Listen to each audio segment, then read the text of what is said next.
Du coup, j'ai pas totalement entendu. Tu as dit que c'était par diminution de règles que c'est venu Wertz, mais diminution de quelle de lettres, mais de diminution de quelle lettre?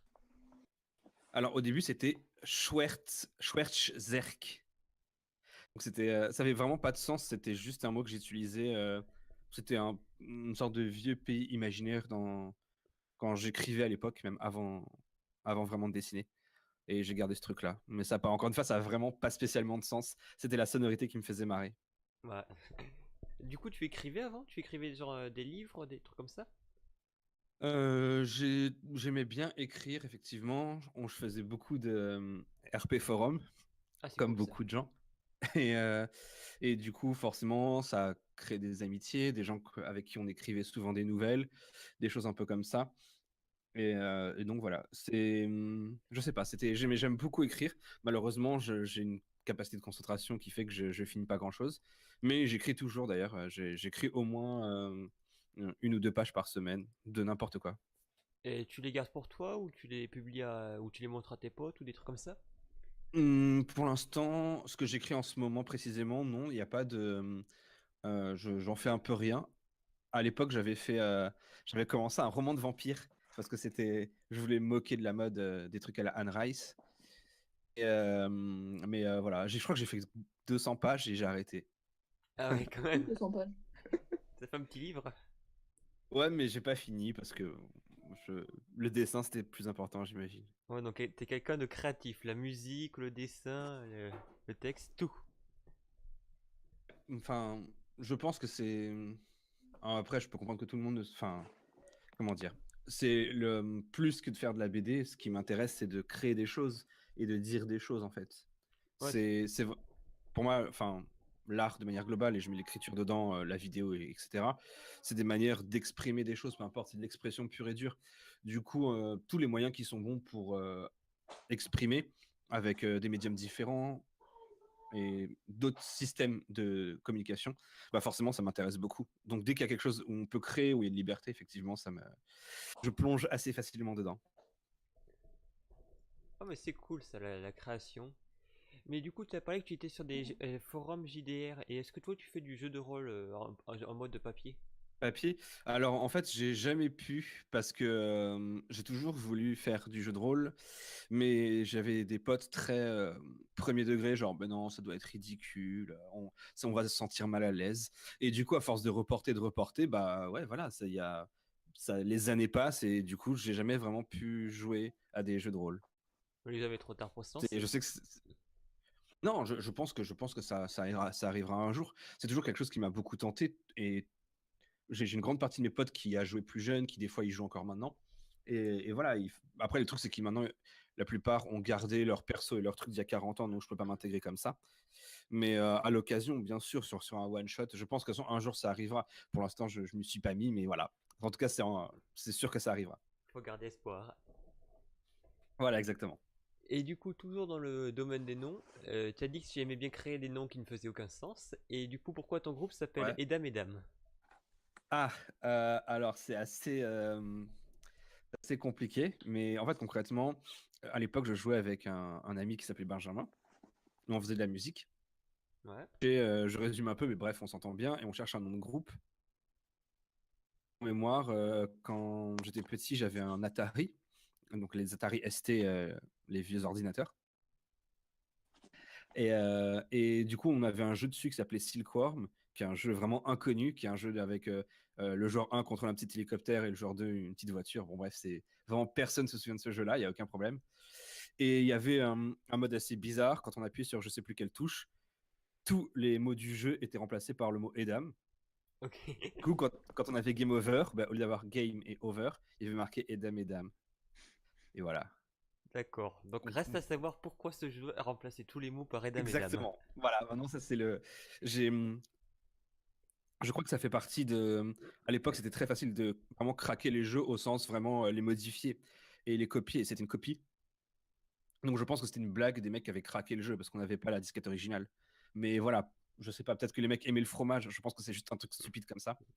Mais voilà, en tout cas, ce truc-là était resté avec mon frère et puis on trouvait ça absurde et du coup, quand j'ai dû trouver un nom de groupe, j'ai choisi Dame et Dame.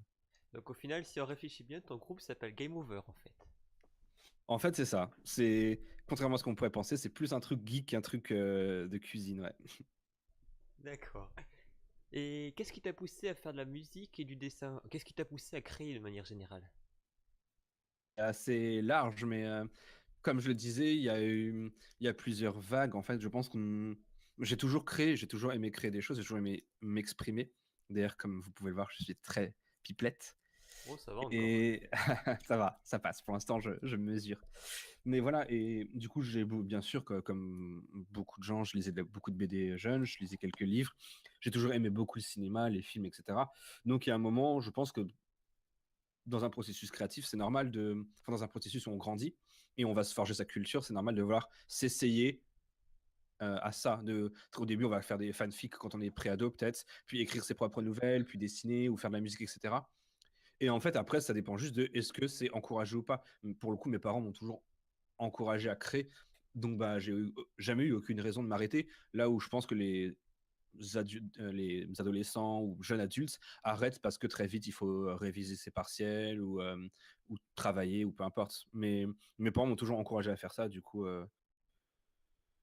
mais je pense que tous les enfants passent par une phase créative. C'est juste est-ce que c'est encouragé ou pas. Oui, donc en fait, c'est plus une raison de qu'est-ce qui t'a poussé à ne pas arrêter plutôt qu'une raison de qu'est-ce qui t'a poussé à continuer. C'est ça. Et je sais pas ce qui me pousse à pas arrêter. En vrai, je pense qu'il y a aussi c'est un maître qui fait que beaucoup d'auteurs ont ce presque besoin vraiment de produire. Je pense que si vraiment je fais rien, il y a beaucoup par exemple, de passages où je dessine moins, mais dans ce cas-là, je fais beaucoup de musique et inversement, où je fais des clips, où j'écris pour d'autres personnes. Et je pense que je ne peux pas passer. Enfin, c'est vraiment un besoin important pour moi. Comme d'autres, c'est manger ou le sexe ou peu importe. C'est vraiment le même genre de besoin. D'accord, donc toujours en train de créer. Et Normalement, hein. t'arrives à en vivre de ce que tu fais ou tu dois faire des petits boulots à côté? Alors, j'ai commencé en faisant des petits boulots, bien sûr, des trucs bien pourris, du genre manutentionnaire, mais Ouais. quand j'étais très jeune. Et après, j'ai arrêté. C'est assez compliqué à expliquer, mais il y a un moment où je me suis vraiment dit, en fait, on est auteur ou on est artiste quand on décide aussi de l'être. C'est pas un statut qui est donné par, je sais pas, le fait d'en vivre ou parce que l'État considère que tu es la maison des artistes ou je sais pas quoi. Du coup, beaucoup de gens n'osent pas, entre guillemets, se dire artiste parce qu'ils se disent, ouais, je suis pas légitime, j'en vis pas. Sauf que bah, c'est un peu un cercle vicieux parce que dès que j'ai commencé à me dire artiste, bah forcément, je déprimais plus de rester chez moi, par exemple, et de dessiner, puisque c'était mon métier. J'en vivais pas encore, mais c'était normal de tenter d'en vivre. J'ai refusé de prendre d'autres emplois. Ça s'est fait à une période hyper difficile de ma vie où beaucoup de choses changeaient. Et je me suis dit, bah, ok, il y a un moment aussi où il faut. Voilà, encore, c'est le truc du carpe diem basique, c'est qu'on n'a qu'une vie. Qu'est-ce qui me fait plaisir aujourd'hui? Et c'est de sortir des livres, faire des choses. Et les choses allant depuis, j'ai commencé à en vivoter et puis j'ai eu une petite période de creux où j'avais arrêté de dessiner et du coup, je me suis dit: «Non, bah, écoute, quand je dessinais, ça marchait bien, donc il faut vraiment juste que je m'y mette tout le temps et que je dessine tous les jours et c'est tout, il y a pas de miracle. Dessiner ou faire la musique tous les jours, voilà, c'est un métier, quoi et à partir du moment où j'ai fait ça, où je passe plusieurs heures, sur mes créations par jour et ben, effectivement, bah, plus de gens, voient ton travail, donc tu as des commandes, donc maintenant j'en vivote. Je me fais pas un SMIC, hein, mais j'en vivote assez pour, payer mon loyer et ma bouffe. D'accord. Et t'as un conseil à donner à des gens qui voudraient éventuellement se lancer là-dedans mais qui osent pas par diverses craintes? Je pense qu'il faut le faire avant tout par, gnangnan ce que je veux dire, mais par amour de ce qu'on produit. Je pense qu'aujourd'hui, je vois beaucoup d'auteurs qui sont là à vraiment à essayer de vouloir, faire comment on peut dire ça? Arriver à faire des views ou des ventes très vite où, ça réfléchit beaucoup en termes de: «Ah, j'ai fait un dessin, il faut que je le mette sur mon TikTok» ou des choses comme ça et je peux comprendre qu'on a tous envie d'être payés pour ce qu'on fait, mais je pense que l'optique de se focaliser sur la thune est mauvais pour moi. Maintenant, encore une fois, il faut être payé pour, chaque, emploi mérite un salaire, normal. Mais voilà, je pense qu'il faut d'abord aimer profondément ça. Parce que, en vrai, les gens qui vivent de la BD, il y en a pas tant que ça. Je crois qu'il y a 20 ou 30 auteurs en France qui en vivent vraiment au sens, qui font que ça et qui en vivent bien. Le reste font soit des petits boulots, soit de l'illustration, soit voilà, ont des aides ou vivent à plusieurs et cetera. Donc voilà, c'est pas quelque chose le pourcentage de gens mais dans la création de manière générale, qui va être au top est très réduit. Donc viser ça, pour moi, c'est une erreur. Il faut vraiment juste se dire: je pense que j'adore la BD et je pense que j'ai quelque chose à faire avec ça, donc je le fais, ou avec la musique ou avec la vidéo selon les goûts des gens. Mais voilà, donc j'ai pas d'autres restrictions. Tant que les gens sont passionnés, qu'ils se lancent en fait. C'est aussi simple que ça. Il Ouais, faut quoi. juste oser. Faire ça par passion plutôt que par pognon. Clairement, déjà, pas. Il faut, en tout cas, c'est important d'être, encore une fois, de savoir jauger son travail, de voir que c'est un coût, de pas vendre des trucs à 300 pages à 5 centimes. Mais ça vient après, en fait, pour moi. Le premier, c'est vraiment de savoir qu'est-ce qu'on a envie de proposer et pourquoi est-ce qu'on veut le proposer. Donc, c'est des questions plutôt internes et d'auto-analyse, etc. Ce qui peut être chiant dit comme ça. Mais je pense que c'est le plus important, plus que de se faire une carrière, en fait, voilà. Je pense qu'être carriériste en création aujourd'hui et en particulier en France, c'est vraiment pas la meilleure manière de faire. Ouais. Moi, j'ai une question. Oui, vas-y. T'as fait quelles études? J'ai fait, à la place du lycée, j'ai fait enfin, un cursus qui n'existe plus aujourd'hui, qui était art appliqué à Estienne. Estienne ne le fait plus. Hmm. Donc j'ai fait ça, c'est une école à Paris, une école d'art. Mais j'ai vraiment pas aimé. Je vais être sincère, c'était vraiment pas bien. Vraiment, vraiment pas bien. Et ça m'a un peu dégoûté. Du coup, après, je suis parti en musique. J'ai fait une fac de musique à Paris 8 et ensuite à Bordeaux 3. Et voilà, Mhm. arrêté parce D'accord. que j'arrivais sur Paris, il fallait payer le loyer. Et que Paris, le loyer, c'est pas, voilà. C'est sûr que Tu vis vivre à toujours Paris. sur Paris? Je suis toujours sur Paris. Mhm. Et est-ce que tu as actuellement des projets, des gros projets, un truc que tu aimerais vraiment faire et qui te tient à cœur? Alors, oui, j'ai des projets qui sont en cours, d'une part. J'ai par exemple, en ce moment, je travaille sur deux projets très précis. Le premier sera auto-édité et c'est un recueil de strips en noir et blanc, de choses un peu, des tests, des faux horoscopes, un peu une sorte de parodie de Picsou Magazine et Pif Poche. Et ça s'appellera normalement Zalewski Poche. Super, voilà. Et ça, normalement, c'est là, quoi. Ça sort cette année. C'est avant la fin de l'année. Et à plus moyen terme, je ne sais pas si je peux parler de l'éditeur et tout parce que bon, c'est toujours particulier, mais normalement, sur mon Twitter, des fois, je poste des BD en couleur. Et tout ça, ça fait partie d'une énorme BD ouais, qui racontera un peu, effectivement, peut-être la période que j'ai pu vivre au moment où justement on commence à vivre du dessin, où on règle les problèmes avec ses ex, enfin où il y a vraiment cette sorte de passage rituel à l'âge adulte. Et voilà. Et pour l'instant, c'est ça. Il y a beaucoup de pages là-dessus. Et c'est ça. Donc lui, ça sortira sans doute en 2018. Donc j'ai ces deux gros projets-là. Et voilà. Et sans doute plein d'autres petits projets, mais que j'ai pas sous la main. Mais j'ai plus ou moins toujours 20 000 trucs en. Mais c'est les deux gros principaux en tout cas. D'accord. Et comment tu te vois dans 10 ans? Oh, à la question difficile. Ouais. J'ai beaucoup de problèmes avec le temps parce que je me dis dans 10 ans, très souvent, je me souviens quand j'ai eu 18 ou 19 ans, un pote m'a dit: Ah, joyeux anniversaire, tu te rends compte, à ton âge, Bob Dylan était déjà hyper génial, avait fait plein de CD et tout. Et j'ai toujours un peu l'impression d'être en retard, même si c'est pas une course. Mais du coup, je sais pas comment je me vois dans 10 ans. J'aimerais vraiment, le plus simplement du monde, continuer à être comme ça mais en mieux, faire des BT qui sont mieux, toucher plus de public, être content de ce que je fais, pouvoir faire, pouvoir m'éparpiller autant que je veux, pouvoir faire de la vidéo, pouvoir juste être libre dans ce que je produis et pouvoir quand même en vivre. Je pense que si déjà j'arrive à continuer ça, ça m'ira parfaitement. D'accord, donc en gros, dans 10 ans, ce que tu aimerais bien être, c'est être comme aujourd'hui parce que ça te convient tout à fait. En mieux. D'accord. Aujourd'hui, il y a des. Déjà, quand je dis que je vivais de mon dessin, c'est j'en vivote. Encore une fois, Ouais. c'est toujours un peu ric-rac. Et puis surtout, il y a des. Je sais pas.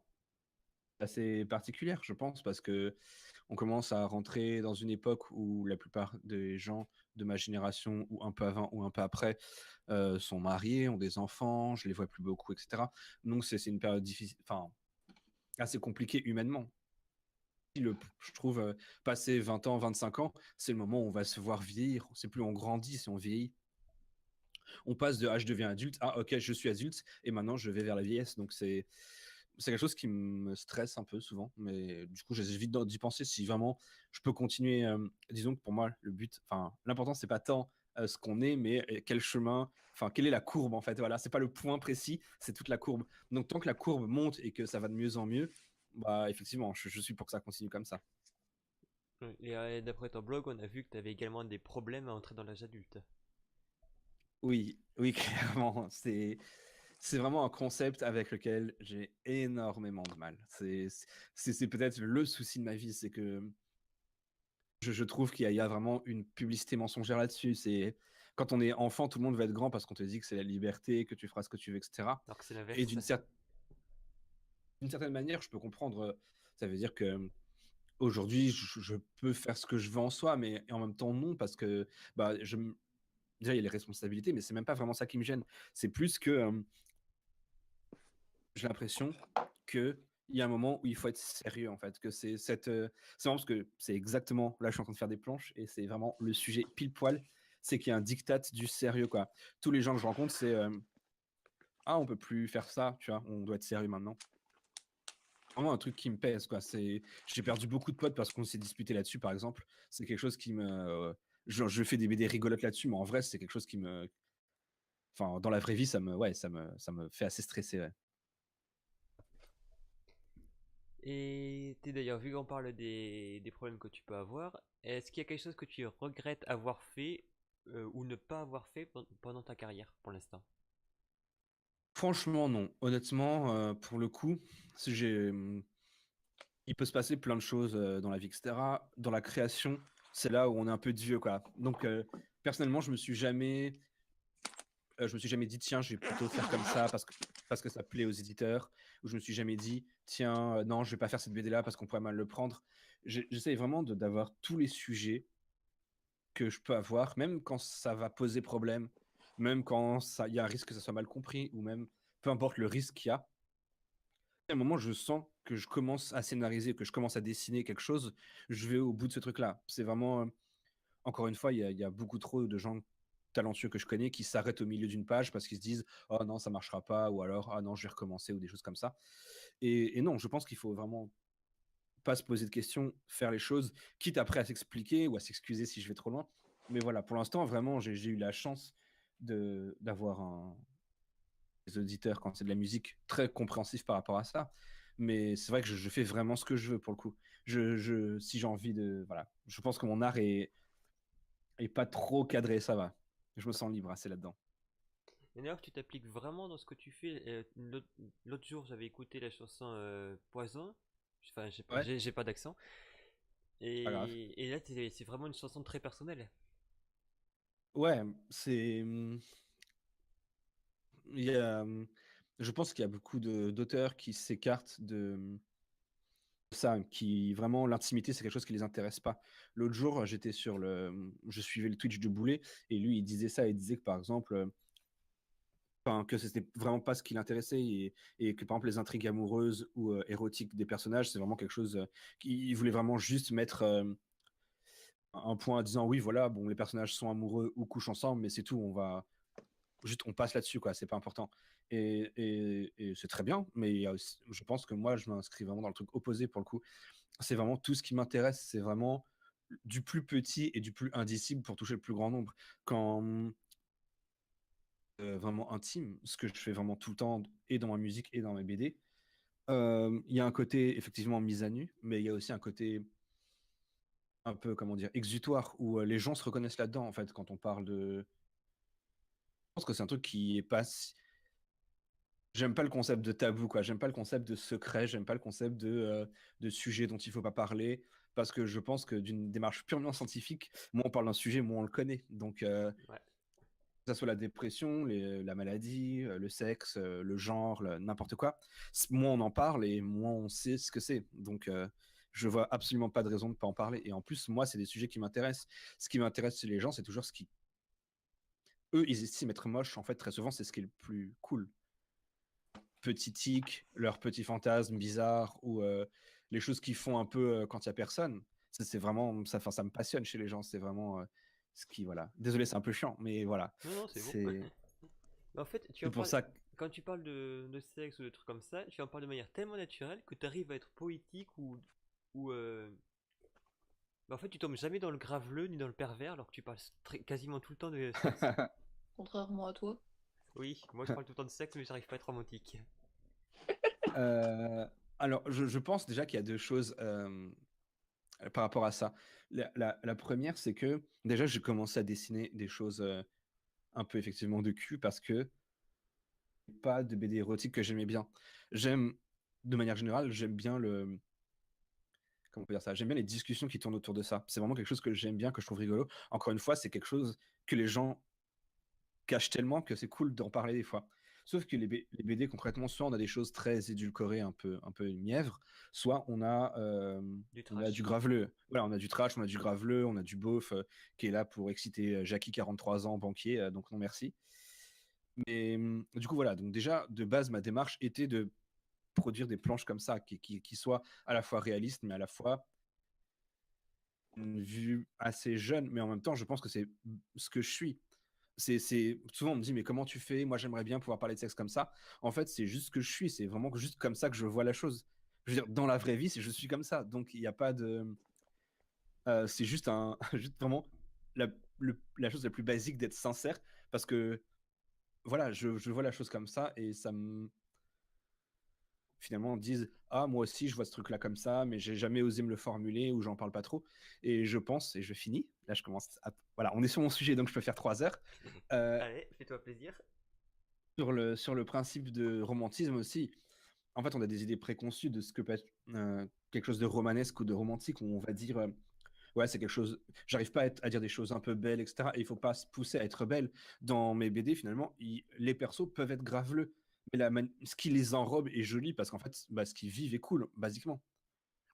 Par exemple, il y a un problème, c'est que je trouve que dans beaucoup de fiction, le sexe est triste, quoi. Vraiment Ouais. triste à en chialer. Je sais pas ce que font les gens dans le lit, mais c'est vraiment c'est la chiale quoi. Enfin, moi j'ai besoin que ça soit marrant et que ça soit cool, que ça soit quelque Ouais, chose d'extrêmement comme dans les positif. films Et américains où ils le font vraiment en sous-vêtements.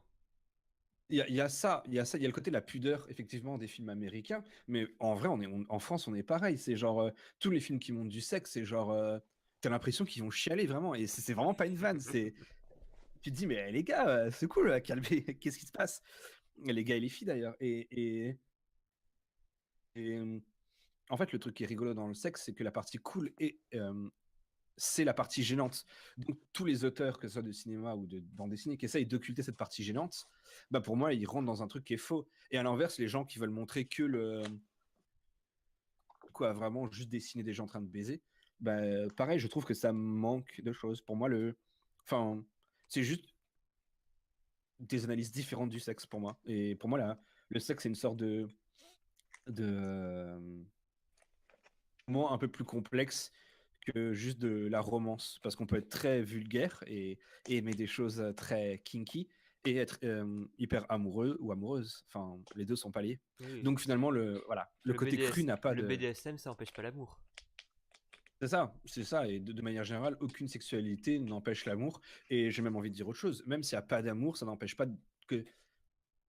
de pas montrer ça comme quelque chose, je sais pas, d'un peu, encore une fois, d'un peu sérieux, quoi. D'un peu, tu vois, genre, C'est pas parce que tu couches avec quelqu'un juste pour le sexe que ça fait toi une pute.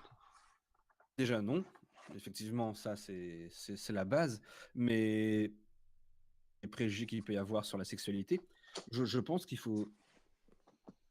J'étais ado, pré-ado plutôt, et que j'étais encore vierge. J'avais cette peur-là que le sexe, ça soit un peu comme dans les films. C'est un peu ambiance Almodovar, tu mets des bougies, c'est tamisé, et il y a un peu la pression et tout. Avec des Et pétales c'est de de la merde, rose. parce que en fait, c'est le cul comme le dessin, comme l'amour, comme n'importe quoi. C'est ce que t'en fais en fait. Et je pense que la plupart des gens se fixent. Enfin, je connais beaucoup de gens qui savent pas ce qu'ils aiment au lit en fait. Ils font toujours la même chose et parce qu'il faut coucher, parce que c'est comme ça, parce qu'effectivement c'est plaisant, ce que je peux comprendre. Mais c'est pas des gens qui vont réfléchir en se disant tiens, couille en moi, est-ce que je vais oser le dire à la personne parce que je lui fais confiance, etc.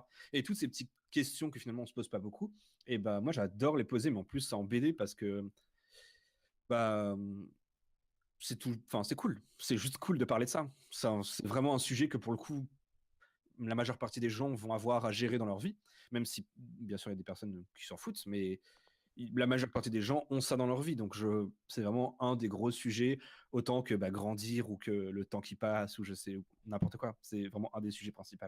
Oui, tu avais fait une très belle analogie par rapport à ça avec des bâtons de majorette. Sur l'amour, effectivement.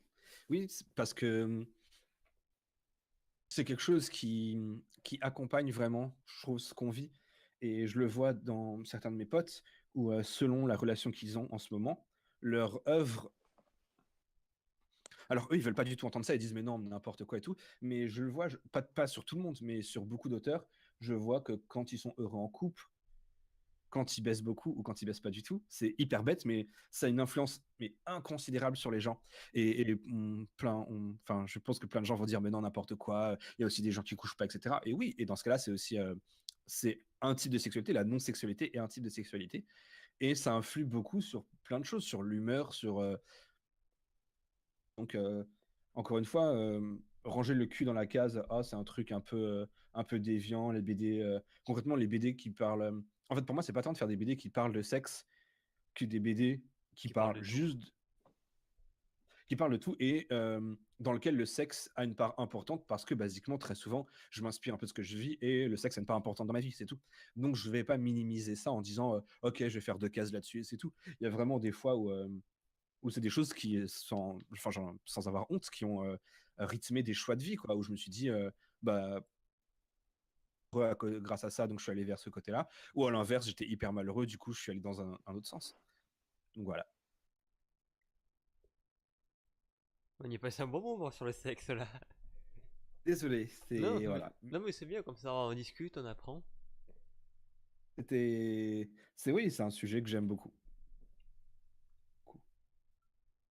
Et d'ailleurs, j'ai pas écrit cette question donc du coup je sais pas trop comment la formuler. Mais est-ce que tu espères faire passer un message ou une manière de penser grâce à ta BD ou est-ce que tu fais ça juste comme ça? Il y a un peu les deux en vrai. Je pense pas avoir de message à passer au sens quelque chose d'engagé. Je pense que c'est inhérent à ce que je fais. Je m'explique, quand on dessine et on écrit et qu'on le fait, enfin, vraiment juste de tout ce qu'on a envie de dire, tout ce qu'on aime dire, forcément, ça transmet un message. Je pense que toute œuvre est politique, déjà de base. Donc, effectivement, quand je montre des couples qui sont pas que hétéros, quand je parle beaucoup de sexe, quand je parle de genre, quand je parle de dépression, quand je parle de rupture, ça dit des choses sur ce que moi j'estime être important et surtout comment je peux, comment je vois la chose. Donc, forcément, voilà. Mais je pense pas, j'aime pas le terme de message parce que ça voudrait dire que j'ai trouvé une sorte de vérité que j'ai envie de transmettre. En vérité, c'est juste mes BD, c'est plus ou moins que je me pose des questions et que parfois j'apporte mes réponses personnelles, mais qui sont pas du tout universelles, qui sont même très souvent foireuses. Et ça me fait plus plaisir quand on me dit que ça a fait réfléchir les gens, même avis, mais en tout cas que ça a suscité une réflexion ou une émotion. Voilà, c'est plutôt dans ce sens-là. C'est pas vraiment de transmettre une vision précise, mais de dire genre, hey, ce truc-là existe et tout. Peut-être que vous vous reconnaîtrez dedans, peut-être pas. Est-ce que vous trouvez ça c'est plutôt des sortes de pistes assez floues plutôt qu'un message ancré dans le marbre et définitif. Et quand tu étais jeune, genre quand tu étais vraiment enfant, quand tu étais un primaire, voilà, Tu n'importe étais quoi. enfin, oui. C'était quoi ton rêve? Est-ce que tu Mon voulais à rêve tout prix enfant. devenir? Je pense que je voulais être dessinateur de bande dessinée. Ça fait un peu cucu de dire ça, mais c'est quelque chose que j'ai su assez tôt. Et j'ai eu d'autres rêves. Et comme beaucoup, genre, j'aimais beaucoup l'espace, donc voilà, être cosmonaute, machin. J'étais assez bon en maths en plus, donc à la base, je me dirigeais plutôt vers ça. Mais voilà, la bande dessinée était quand même le truc. J'ai toujours, je pense, voulu être plus ou moins auteur de BD. Du coup, au final, le toi de quand tu étais jeune, il est content, il est satisfait. Je pense que peut-être que beaucoup de gens diraient ça, mais si je pense à comment j'étais il y a 15 ans, 20 ans, je sais pas, changé. J'ai évolué parce qu'on apprend des choses, on vit des choses difficiles, pas difficiles, on découvre des choses. Mais j'ai toujours le même caractère, j'ai toujours le même principe. Et j'ai une des meilleures preuves de ça, c'était il y a pas très longtemps, il y a 3 4 ans, j'avais retrouvé un truc que j'avais écrit quand j'avais, je sais pas, 9 10 ans. Et je pourrais réécrire la même chose aujourd'hui. Vraiment. Donc voilà, je, j'ai ce truc, je pense que je suis très constant. C'est même un problème parce que c'est aussi pour ça que j'ai du mal à grandir. Sans doute, c'est que en vrai, je suis vraiment le même. J'évolue pas du tout là-dessus. J'ai les mêmes avis tranchés sur les choses et j'ai le même caractère de merde. Et je suis pareillement, enfin, je suis toujours une peste et enfin, c'est pareil. J'ai pas vraiment pas changé. En même temps, on ne change pas du tout au tout en grandissant. Je pensais que les gens changeraient pas, mais en fait, je pense que si les gens changent, on se dit, en fait, on a envie de croire que les gens changent pas et qu'il resterait quelque chose et que si on revoyait des potes de collège, ça serait la même chose et tout. Mais non, en fait, les gens changent parce que les gens vivent des choses et ça les influe. Les gens, l'introspection, c'est quelque chose d'assez douloureux pour eux, donc ils font l'impasse là-dessus. Et si tu réfléchis pas à ce que t'es, bah, il y a pas de chance que tu évolues de ce côté-là. Donc, non, non, je connais. Je pense que c'est même une des raisons majeures de rupture dans la vie. C'est quand tu restes longtemps avec quelqu'un, le changement s'opère et dans la personne et dans la relation. Et bah, ça, c'est factuel. Pour le coup, il y a vraiment des gens qui changent énormément et d'autres qui changent pas. Mais les gens qui changent, je pense qu'ils sont même majoritaires. Non. En même temps, tout nous pousse à changer, les expériences qu'on fait, les choses qu'on tente, d'autres qu'on ne tente pas. Oui, bien sûr. Je blâme pas les gens qui changent. Si je devais blâmer quelqu'un, ça serait plutôt les gens qui réfléchissent pas là-dessus. Mais le fait de changer en soi, quand je dis que je change pas, je pense pas avoir beaucoup changé. Effectivement, je pense que c'est imperceptible. Mais il y a des petites choses, des fois qu'on voit, par exemple, je sais qu'aujourd'hui, contrairement à avant, je suis vraiment assez impatient, par exemple. Quand on me fait répéter 2 fois, 3 fois, ça m'énerve et j'arrête. Et on m'a fait remarquer ça, on m'a fait, mais c'est bon, c'est pas très grave. Et j'ai fait, ouais, c'est vrai que maintenant, c'est quelque chose qui peut m'énerver, devoir expliquer les mêmes choses, parce que je l'ai fait souvent, tu vois, notamment sur des sujets, entre guillemets, militants. Quand tu es là et que tu expliques que tu as pour la 20 millième fois quelqu'un qui te dit que, je sais pas, oh là là, que l'homosexualité, c'est pas bien ou je sais pas quoi. Bon, bah, t'as moins la patience, tu vois. T'es le coup et bah voilà. Donc t'as des petits changements comme ça. Mais effectivement, sur le fond, je pense que c'est important. On devrait, enfin, il y a des gens qui m'ont dit, ouais, mais moi, par exemple, j'étais un connard enfant et maintenant, je pense être quelqu'un de bien. Et tant mieux. Mais je pense qu'on, je sais pas. Moi, j'avais en tout cas, personnellement, c'est pas du tout une règle à suivre, mais j'avais besoin de rester connecté à tout ce que j'aimais enfant. C'est vraiment quelque chose qui me porte aujourd'hui. Et en parlant de l'enfance toujours, qui sait qu'il y a, il y a sûrement des artistes qui t'ont inspiré et qui t'ont un peu forgé quand même, on va dire, même si tu les connais pas. Bien sûr, bien sûr. Je pense que toute personne créative a ses modèles, entre guillemets. Personnellement, quand j'étais enfant, bah, j'adorais Franquin, donc Gaston, Les Idées Noires, tout ça, Spirou aussi. Puis un peu en grandissant, il y a eu Trondheim. Je pense qu'aujourd'hui, c'est un des auteurs vivants que j'apprécie le plus lire. Énorme influence sur comment je dessine. Ça, sa manière de gérer l'humour aussi. L'humour de Trondheim est vraiment quelque chose qui m'a... Enfin, encore aujourd'hui, ça me porte. Il y a vraiment des choix notamment. Je pense que la comédie, euh, c'est avant tout les silences. Et je suis assez d'accord avec ça. Et les silences dans Trondheim sont juste magiques. Les cases où les personnes ne disent rien, c'est mes cases préférées. Et c'est quelque chose qui m'a beaucoup influencé. Si je retourne un peu plus jeune, il y a eu Akira Toriyama, bien sûr, avec Oui. Dragon Ball, mais aussi Dr. Slump, surtout, que j'aimais vraiment beaucoup Dr. Slump. J'ai lu beaucoup de mangas. Je lisais beaucoup de mangas aussi à l'eau de rose, donc je pense que mine de rien, ça a dû jouer. J'aime beaucoup les teen movies, j'aime les comédies romantiques, donc tout ça aussi, ça a dû toute la culture un peu qu'on méprise un peu donc les teen movies, la teen littérature, ce genre de choses-là, c'est vraiment des choses que j'aime beaucoup. Quand j'étais ado, j'aimais bien ces films-là.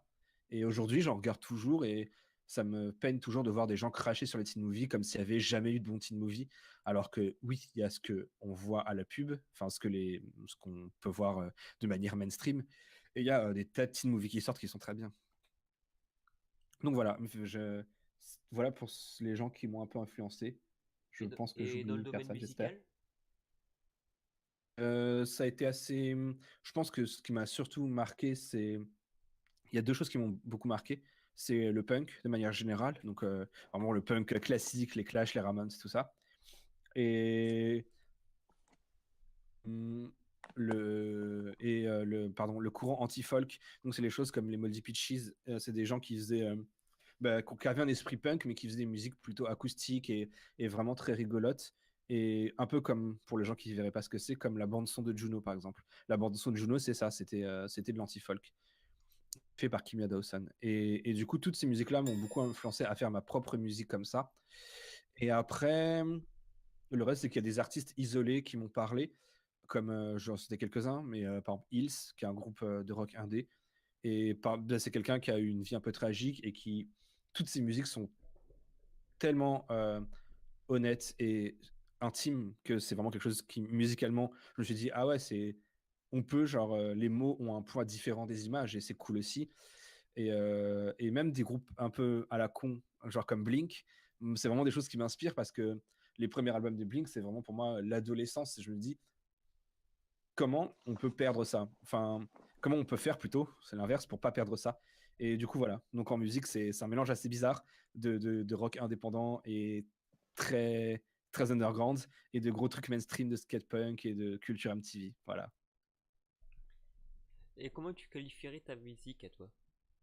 Ah, c'est toujours assez difficile parce qu'on me l'a demandé plein de fois et je sors toujours des termes différents à chaque fois parce que ça dépend vraiment de mon humeur. Je pense que l'esprit un peu punk est un peu important, donc je mettrai le mot punk dedans. Après, le reste, voilà. Des fois, je dis punk folk parce que punk folk, c'est aussi un mouvement, mais il y a quand même beaucoup de choses électriques. J'irais bien punk pop, mais on pense plus au groupe comme Sum 41, tout ça, et bon, je fais pas vraiment ça. Donc, en général, j'aime bien dire, soit je dis, en général, j'aime bien dire Panty Pop, qui est le nom de mon label aussi. C'est une chronique qu'on avait eue dans un fanzine, disait que les Dames faisaient de la Panty Pop, et j'aimais bien. C'est un jeu de mots avec avec pop, Et culotte. donc, et culotte qui se disent panties, effectivement. Et sinon, j'aime bien dire mini punk, en général. Genre du punk un peu enfantin, quoi. Je pense que je dirais un truc comme ça. Ou de la teen pop, ou voilà, quelque chose comme ça. Et ton instrument favori, c'est le ukulélé, non? Les instruments, je peux vraiment pas dire lequel est mon favori.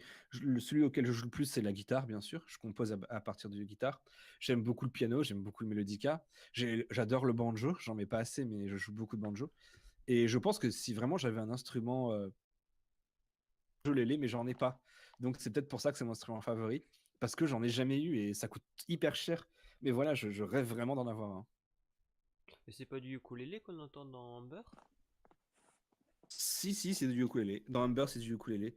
Non, non, si, si, j'en joue quand même pas mal, mine de rien. Mais en fait, en vérité, ça dépend des ambiances que je veux mettre. Dans Humber, je voulais ce côté très petite musique, entre guillemets.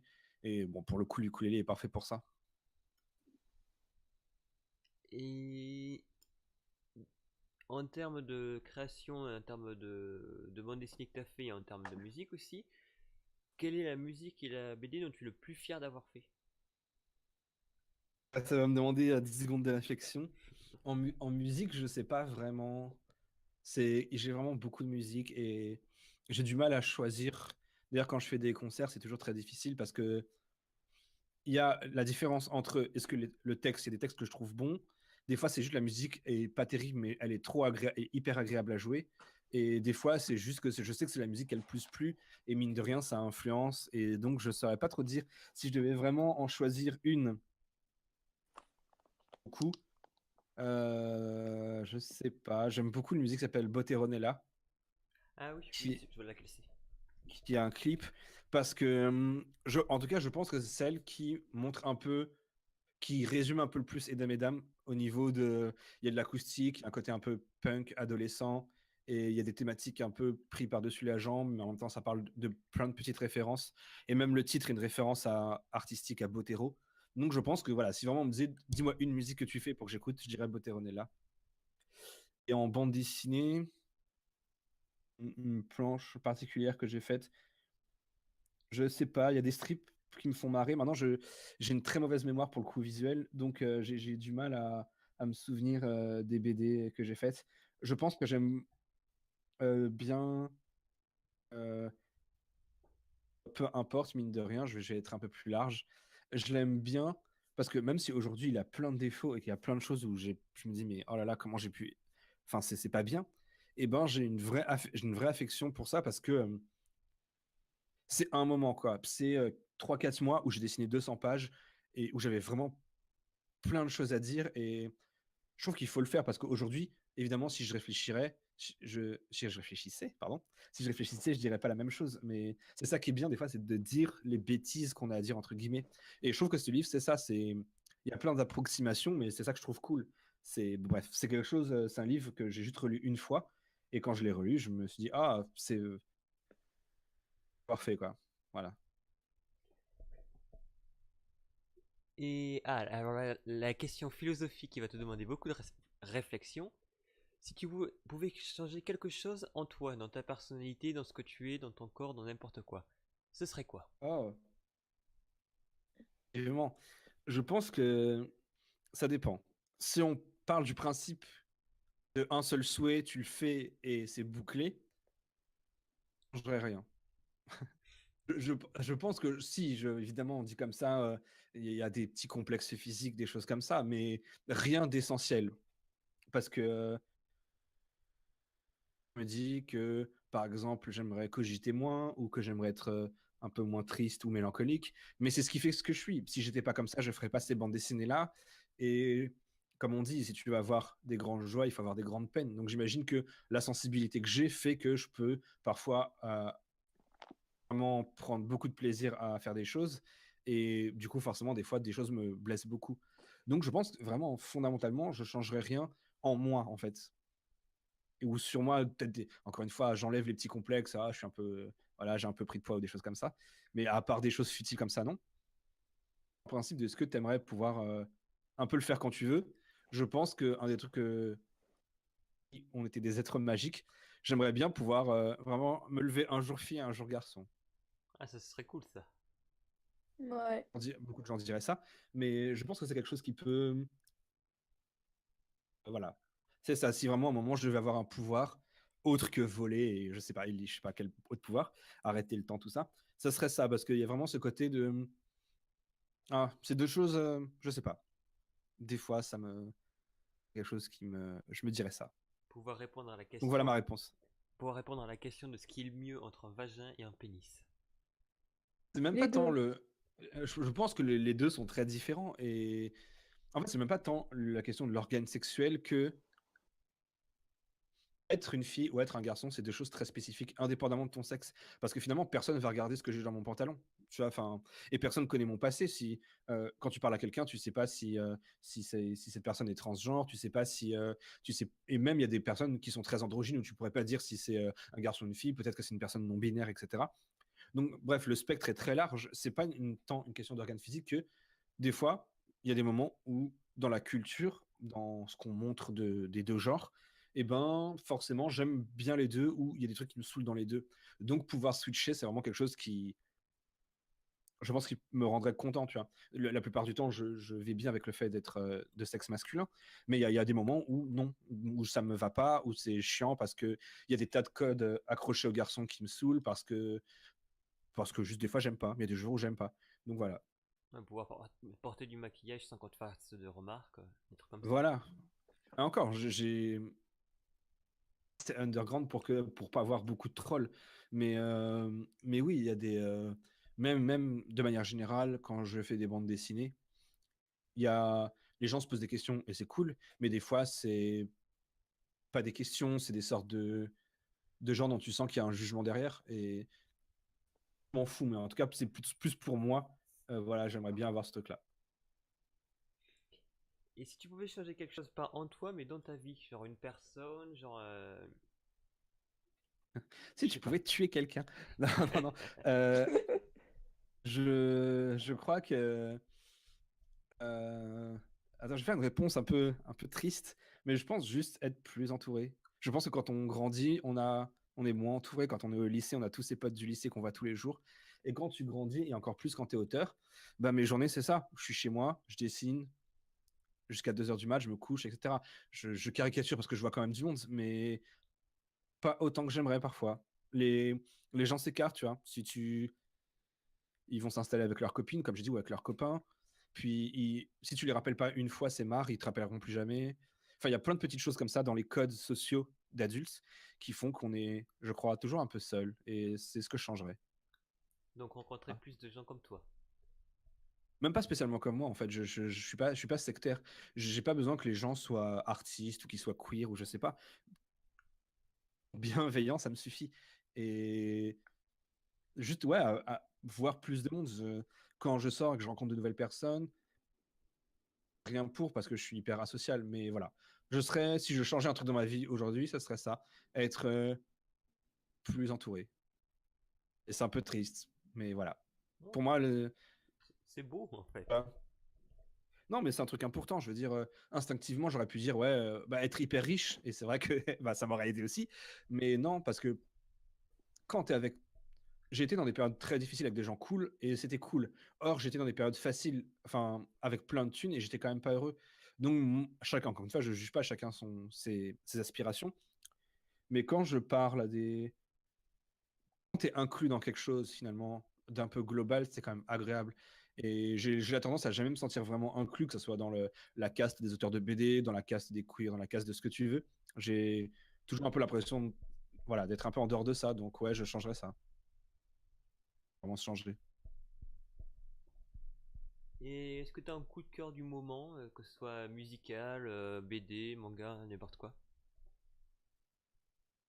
Je dois réfléchir un moment. En ce moment, là, je regarde, mais c'est pas vraiment un coup de cœur, mais c'est très intéressant. Je trouve ça trop déprimant, mais je regarde BoJack Horseman, que tout le monde m'a conseillé un bon milliard de fois.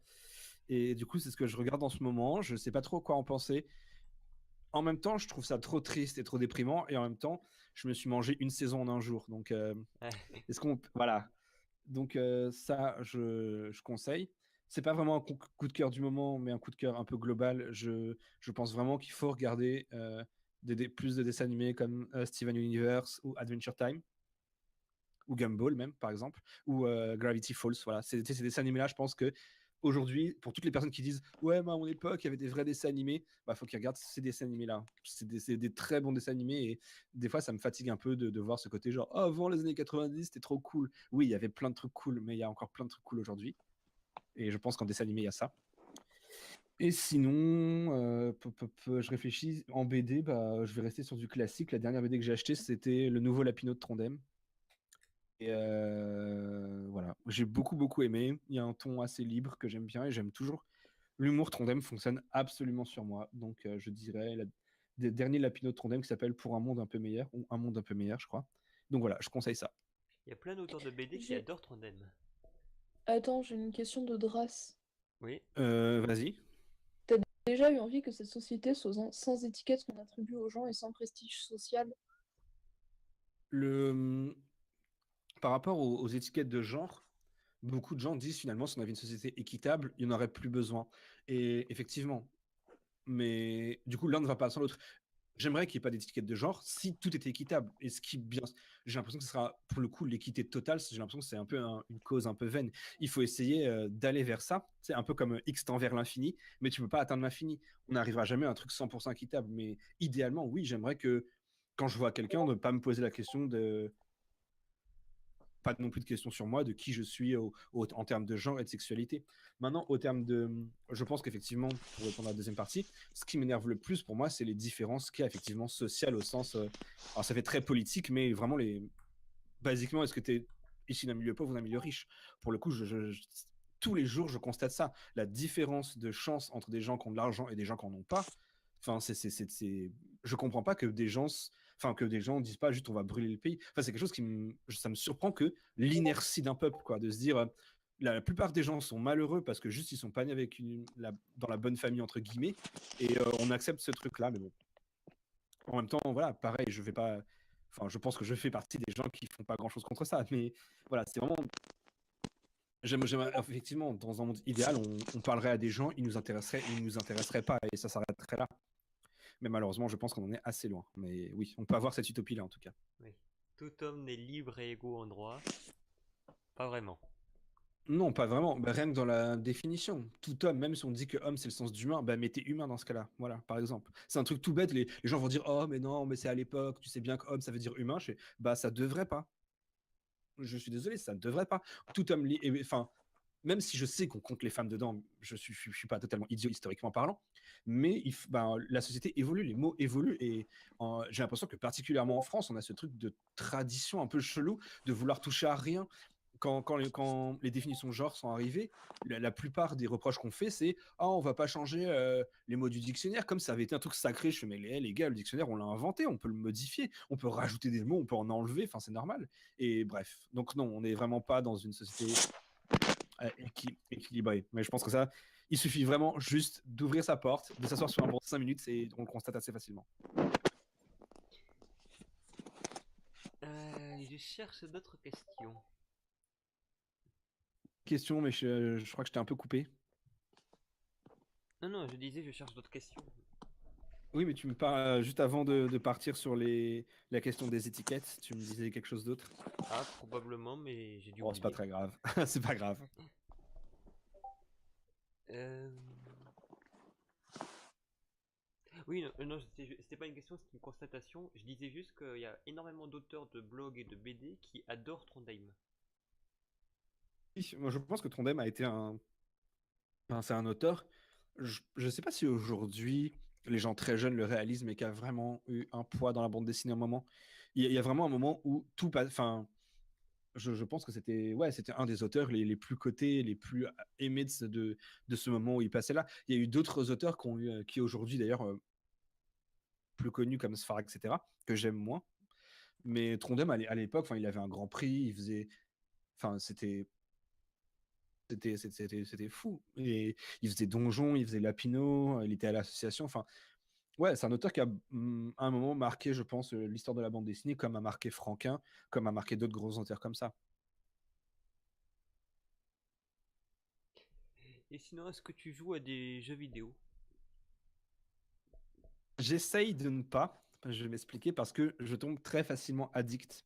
Donc, quand j'ai commencé Minecraft, je faisais plus que du Minecraft. À un moment, j'étais tombé, en plus je déteste ce genre de jeu, j'étais tombé sur Hearthstone et j'avais joué des mois à Hearthstone en boucle. Donc j'essaie d'éviter de trop jouer aux jeux comme ça, qui sont un peu en plus un peu comme des mémos, quoi, qui n'ont pas vraiment de fin et tu peux vraiment juste passer des heures dessus. Mais après, sinon, oui, je joue beaucoup, je fais beaucoup de rétro gaming, comme tous les gens âgés. J'aime beaucoup les jeux, vraiment. Même des jeux qui n'étaient pas sortis quand je suis né. J'aime beaucoup les jeux nuls, quoi. Les jeux de la NES où il n'y a vraiment pas de but et c'est nul. J'aime vraiment beaucoup ces jeux-là. Et j'aime bien sûr des jeux de mon époque, des jeux de Super Nintendo, des jeux de Mega Drive, des Street of Rage, des Super Metroid, des Secret of Mana. Et en récent, on va dire, le dernier jeu auquel j'ai joué, c'était Starbound, qui était un jeu cool, que je conseille, un peu pareil, de crafting et d'aventure, un peu aussi, avec un côté un peu MMO, où tu as des objets que tu peux modifier, etc. Donc voilà, c'est assez, par contre, c'est assez chronophage, mais voilà, c'est le dernier jeu auquel j'ai joué, et voilà. Il y a quelqu'un dans le chat, Rachel et Dress, qui demande c'est quoi un queer? Ah, alors, le terme queer est assez, pas controversé, mais assez large dans sa définition. Concrètement, comme tout ce genre de termes-là, avec les âges et les personnes, c'est devenu autre chose. À la base, c'était un mot qui voulait dire chelou, je crois, pour désigner, qu'on utilisait surtout pour insulter les communautés homosexuelles, qui se le sont appropriées. Aujourd'hui, moi, en tout cas, c'est ma définition personnelle, j'ai l'impression que c'est un peu des questions ça touche tout ce qui est les minorités sexuelles ou de genre. Mais plus seulement aujourd'hui, je pense que derrière le terme queer, il y a surtout beaucoup de gens qui se reconnaissent pas dans une majorité sexuelle ou de genre. Donc des gens qui ont juste une réflexion par rapport à ça. Donc pour moi, par exemple, les questions queer sont parce que, bah, encore une fois, on a tous quelque chose sur lequel on a peut-être réfléchi ou pas. Et pour moi, donc, du coup, dire queer, c'est un terme, mais encore une fois, j'ai déjà vu des gens qui le définissaient pas du tout comme ça. Mais moi, je trouve ça plus globalisant que LGBT, par exemple, qui exclut beaucoup de sexualité ou beaucoup de genres. Hmm. Enfin, Donc enfin voilà. en fait, si j'ai bien compris, queer c'est quelqu'un qui aime l'être humain sans se soucier de son genre en fait. Pas vraiment ça. En fait, queer, pour moi, le terme queer, en fait, déjà, c'est plus une culture. Enfin, quand on dit quelqu'un est queer, c'est comme dire que quelqu'un est punk. C'est genre une culture. La culture queer va avec une réflexion profonde sur le genre et le sexe, tout simplement. Ça veut pas dire qu'on s'en fout des genres ou qu'on est. Je pense que des gens homosexuels peuvent se dire queer. Je pense que des gens bi peuvent se dire queer. Je pense que des personnes transgenres peuvent se dire queer, évidemment. Mais aussi, des fois, des personnes hétéros, mais qui estiment que que leur sexualité est très minoritaire. Par exemple, dans les queers, parfois, il y a certaines personnes qui incluent des hétéros, mais BDSM. Donc, c'est vraiment essayer pour moi, la culture queer, je parle bien de la culture queer, et juste une réflexion comment on peut appeler ça, de entre guillemets destruction des schémas classiques de genre et slash ou de sexualité. Donc c'est un peu complexe, mais je pense que c'est une définition des plus globalisantes qu'on peut donner. Après, encore une fois, entre une personne queer, une personne qui se dit de gender queer, ça veut dire qu'estime que son genre ne colle pas aux cases qu'on lui donne. Enfin bref, c'est vraiment une culture avec, comme toutes les cultures, cette ramification. C'est comme dire, qu'est-ce que le féminisme? Il y a une idée de base, maintenant il y a 20 000 courants dans le féminisme, et ben c'est un peu pareil. Et sinon, oui, il y a aussi Rachel qui te demande des questions personnelles sur toi, genre ton âge. Parce que tu dis que tu es vieux, mais en même temps, quand on voit des photos, t'as pas l'air extrêmement. T'es pas un papy quoi. Non, je n'ai pas 40 ans, mais sans vouloir vexer les gens qui auraient 40 ans. Mais non, quand je dis que je suis vieux, c'est un peu une blague parce que dès que j'ai eu 20 ans, je disais que j'étais vieux. Mais je vais donner une fourchette parce que j'aime pas donner mon âge. Donc on va dire entre 25 et 30 ans. Oui, donc ça va, t'as encore de la marge. Voilà, j'ai encore quelques journées devant moi, normalement. Et sinon, petite question autre que je me posais, Zalewski, c'est quoi comme origine? Zalewski, c'est. Alors, je sais qu'on me demande souvent. Shail, c'est mon vrai prénom. Hmm. Mais Zalewski, c'est un pseudonyme. Il y a pas de. Je suis pas Ah, polonais. d'accord. Voilà. En fait, je donne pas mon vrai nom parce que bah, je différencie la personne chez moi où je reçois mon courrier et l'auteur qui fait des bandes dessinées, etc. C'est toujours bien de mettre un point. Donc déjà, je pense en utilisant mon prénom, on est quand même proche de la réalité. Mais voilà, mon nom de famille, je sais pas, je préfère le garder dans ma famille. Oui, oui. Zelewski, c'est un nom totalement inventé, encore une fois. Mais et du coup, pourquoi Zalewski? Pourquoi pas Jean-Pierre? Aucune idée. Non, alors certainement pas Jean-Pierre, et parce qu'il faut pas abuser non plus. Non, non, bah déjà Jean-Pierre, c'est ma sorcière bien-aimée. Non, il s'appelait pas Jean-Pierre, le mec de ma sorcière bien-aimée. Et D'accord. j'ai l'impression que c'est peut-être la traduction française qui était naze. Mais non, pourquoi Zelewski? Parce que effectivement, j'aimais juste bien les noms à consonance. Euh, et je crois que j'ai dû le lire quelque part. En fait, j'ai juste dû le lire quelque part à un moment et dire ah c'est cool et me l'approprier tout simplement. Rachel qui dit que tu te considères comme mature. Je ne me considère pas. Je sais pas. Ça dépend en fait, ça dépend ce que tu donnes comme définition de la maturité. Si la maturité c'est être sérieux, comme j'ai dit tout à l'heure, aimer les responsabilités, vouloir construire des choses, avoir conscience de son âge, etc. Je suis peut-être pas la personne la plus mature. Maintenant, si on estime que la maturité, c'est juste une certaine, entre guillemets, sagesse et de réflexion sur soi-même, sur l'environnement qui nous entoure, sur les gens, que c'est une compréhension plus large que ce que peut nous offrir l'éducation, si on estime que la maturité, effectivement, c'est une sorte d'analyse perpétuelle de ce que peuvent offrir les gens, les situations et pouvoir régler ça, en soi, oui, je pense être mature et être adulte là-dessus parce que c'est quelque chose que voilà, là-dessus, je pense être mature. Maintenant, je pense quand les gens disent mature, ils veulent dire est-ce que tu mets des costards et tu vas travailler? Bah, du coup, non. Dans ce cas-là, je suis vraiment pas mature. Je passe mes journées à parler de cul ou à faire du cul ou à dessiner du cul, à faire des blagues. Et même là, il est quoi 15 h, je suis à moitié en pyjama chez moi, c'est le bordel et j'étais censé ranger, j'ai rien rangé. Donc voilà, je suis là.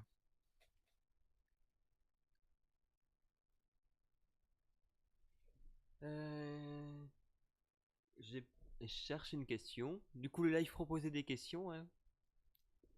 Oui, bien sûr, si vous avez des questions, je suis tout ouïe. On en profite, il est à nous. On l'a loué.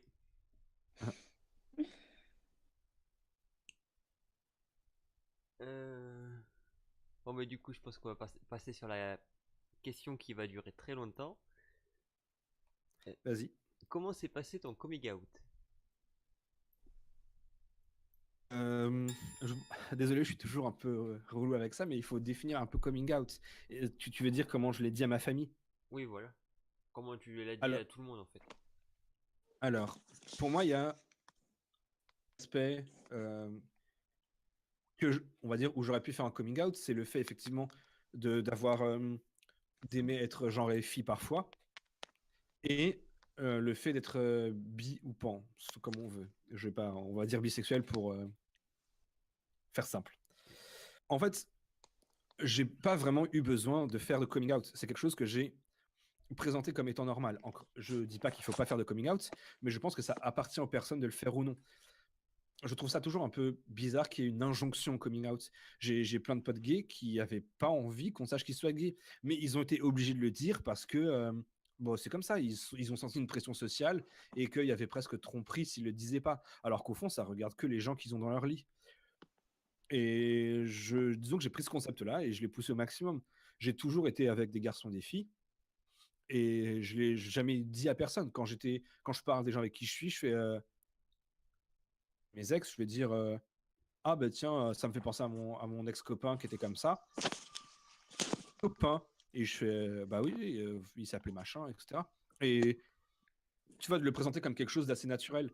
Et en tout cas, avec mes potes et mes connaissances, j'ai toujours fait ça. Et avec les gens avec qui je sors, ça a toujours été ça aussi. Très vite, quand on sort avec quelqu'un, on arrive à un moment où on doit parler des ex. Et donc, si je suis avec un garçon, je lui précise assez rapidement que j'ai déjà eu des filles. Et inversement, si je suis avec une fille, je lui précise que j'ai déjà eu des garçons. Donc Pas eu c'est de coming out où je me suis senti le besoin de faire une réunion, de dire aux gens, bon, écoutez, il faut que je vous dise quelque chose, en ce moment, je suis avec un garçon, etc.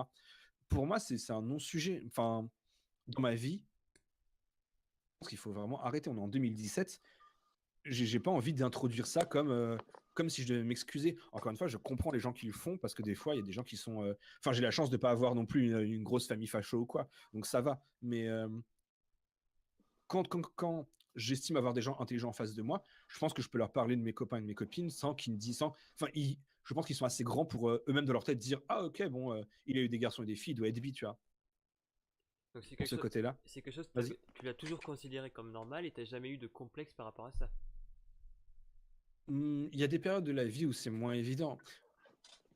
Par exemple, si on parle de la bisexualité, c'est quelque chose que j'ai très vite su. J'ai très vite su que j'étais attiré par les deux genres slash deux sexes, slash tout le monde. et, et je l'ai très vite su. Mais après, est-ce qu'il y a des moments où ça m'a complexé? Non, pas vraiment. Il y a des moments où je l'ai plus tu, ou parce que j'étais dans une relation hétérosexuelle très longue, qui a duré 6 ans. Et il y a eu cette phrase-là où je me disais bi, et la personne me disait, bah finalement, t'es pas bi, parce que là, on est ensemble. Théoriquement, ça va durer pour toujours, entre parenthèses, haha. Et donc, bah finalement, là, t'es hétéro, puisque moi, je suis une fille, etc. Et bah, quand on est amoureux, on réfléchit pas plus que ça, on fait, ah ouais, hé. Et c'est fou, là. Le cerveau arrive vraiment à faire, mais c'est pas bête, ça. Alors qu'en fait, c'est une connerie sans nom, mais en fait, t'acceptes ce truc-là. Et durant toute cette période-là, effectivement, je parlais plus de mes aventures avec des garçons, je parlais plus vraiment de ça. C'est quelque chose que je taisais. Et encore plus le côté, aujourd'hui, on me dit souvent, ah, c'est marrant, des fois, t'as du maquillage ou t'es un peu féminine. Et c'est quelque chose qu'il y a des moments où ça a été moins évident parce que très souvent, c'est juste les relations que t'es. Quand t'es entouré de gens, tu vois que ça les dérange ou que ça les met pas bien. Quand t'es très jeune, je parle, en tout cas quand t'es adolescent slash début d'adulte, bah tu le fais plus du coup parce que t'as l'impression que ça gêne les gens. Et je pense qu'il y a quand même comme ça eu, on va dire, entre 20 et 23 ans, une période vers le côté queer, entre guillemets. Je me suis dit, écoute, t'es déjà assez bizarre comme ça. Mais voilà, ça a duré 3 ans. Je pense que c'est un peu normal. C'est genre, il y a une pression sociale et des fois, tu te dis, oh, ok, j'en ai marre, je vais juste faire comme si ça n'existait pas. Mais voilà, moi, personnellement, j'ai pas pu. Voilà, comme je dis, ça a été 3 ans et encore, même un peu moins. Et après, bah, voilà, je me suis remis à assumer ça, à dessiner, à parler de ça parce que c'était important. En fait, c'est juste que c'est hyper important d'en parler parce que bah, c'est ce que je dis, le cerveau est assez fort pour oublier des concepts des fois. Et un jour, tu te réveilles et tu fais, mais pourquoi est-ce que je suis plus ça? Et voilà. Donc, comme j'ai toujours peur de regretter, du coup, assez vite, je me suis dit non, mais il faut pas. Voilà, il faut juste le présenter comme quelque chose de normal, voilà. J'ai juste l'impression que c'est ce que je suis, que j'ai pas. C'est comme si on me disait pourquoi est-ce que tu as, je sais pas, les yeux bruns, enfin les yeux marrons. C'est juste quelque chose qui fait partie de moi, à des échelles différentes, mais c'est juste quelque chose qui fait partie de moi. Et en lisant ton blog, on sait que tu as été toujours assumé, que tu as toujours été assez androgyne. Et t'as jamais eu de problème pendant l'adolescence parce que à cet âge-là, les gens sont vachement, comment dire, Well, vachement méchants à cet âge-là. il y a, il y a deux choses. Déjà, je pense qu'il faut pas écouter les gens méchants. C'est quelque chose qui paraît hyper con comme ça, mais c'est assez important. Il y aura toujours des gens pour qui vous ne serez pas assez bien ou pas assez comme eux, en fait. Concrètement, il y a des gens effectivement, qui me jugent parce que sur ma sexualité ou sur mon genre, mais il y a aussi des gens qui me jugent sur d'où je viens parce que j'ai grandi en banlieue ou qui me jugent sur mon caractère. Enfin, bref, on est toujours jugé en fait. Donc, j'ai pas de problème avec le fait d'être jugé là-dessus. Je sais qu'on juge, la masse juge sur tous les détails qu'elle peut trouver. Et la sexualité, les gens en font partie. Après, est-ce que ça m'a posé des problèmes? Au collège, on va pas se mentir, au collège, effectivement, je n'arrivais pas du jour au lendemain avec une robe, quoi. Mais arrivé au lycée, non, j'ai pas trop eu de problème avec ça. Je... En plus, comme j'étais effectivement, quand on est jeune, c'est un peu plus facile d'être androgyne. J'arrivais souvent avec, enfin, par exemple, je portais des jupes par-dessus mes pantalons ou par-dessus des collants parfois. Et non, bah, vraiment jamais rien dit. J'ai eu peut-être de la chance de ce côté-là. Et les rares personnes qui m'ont fait des remarques, c'était des mecs qui étaient eux-mêmes pas très, comment on pourrait dire, sûrs de leur sexualité, je pense, et qui étaient un peu dans le paradoxe de ah, t'es repoussante et attirante. Golo. En tout cas, c'était jamais au point où j'ai pu en être traumatisé. Ouais, t'as eu de la chance, hein, en fait. Bien sûr, mais en vrai, de manière générale, sur ces questions-là de en cul et en genre et en amour et en machin, j'ai relativement eu de la chance. Je le vois aujourd'hui quand je parle à des gens, c'est pour la plupart des gens, c'est pas aussi facile que ça. Et enfin, je veux dire, j'avais des fringues de filles. Ma mère était déjà tombée dessus, par exemple, une fois. Elle les avait juste rangées, quoi. Elle m'en a jamais parlé, elle a jamais rien dit, quoi. Et quand ma mère a lu ma BD, elle m'a dit, elle devait remplir une feuille d'assurance, on s'en fout. Et elle m'a dit, ah tiens, est-ce que tu veux que je coche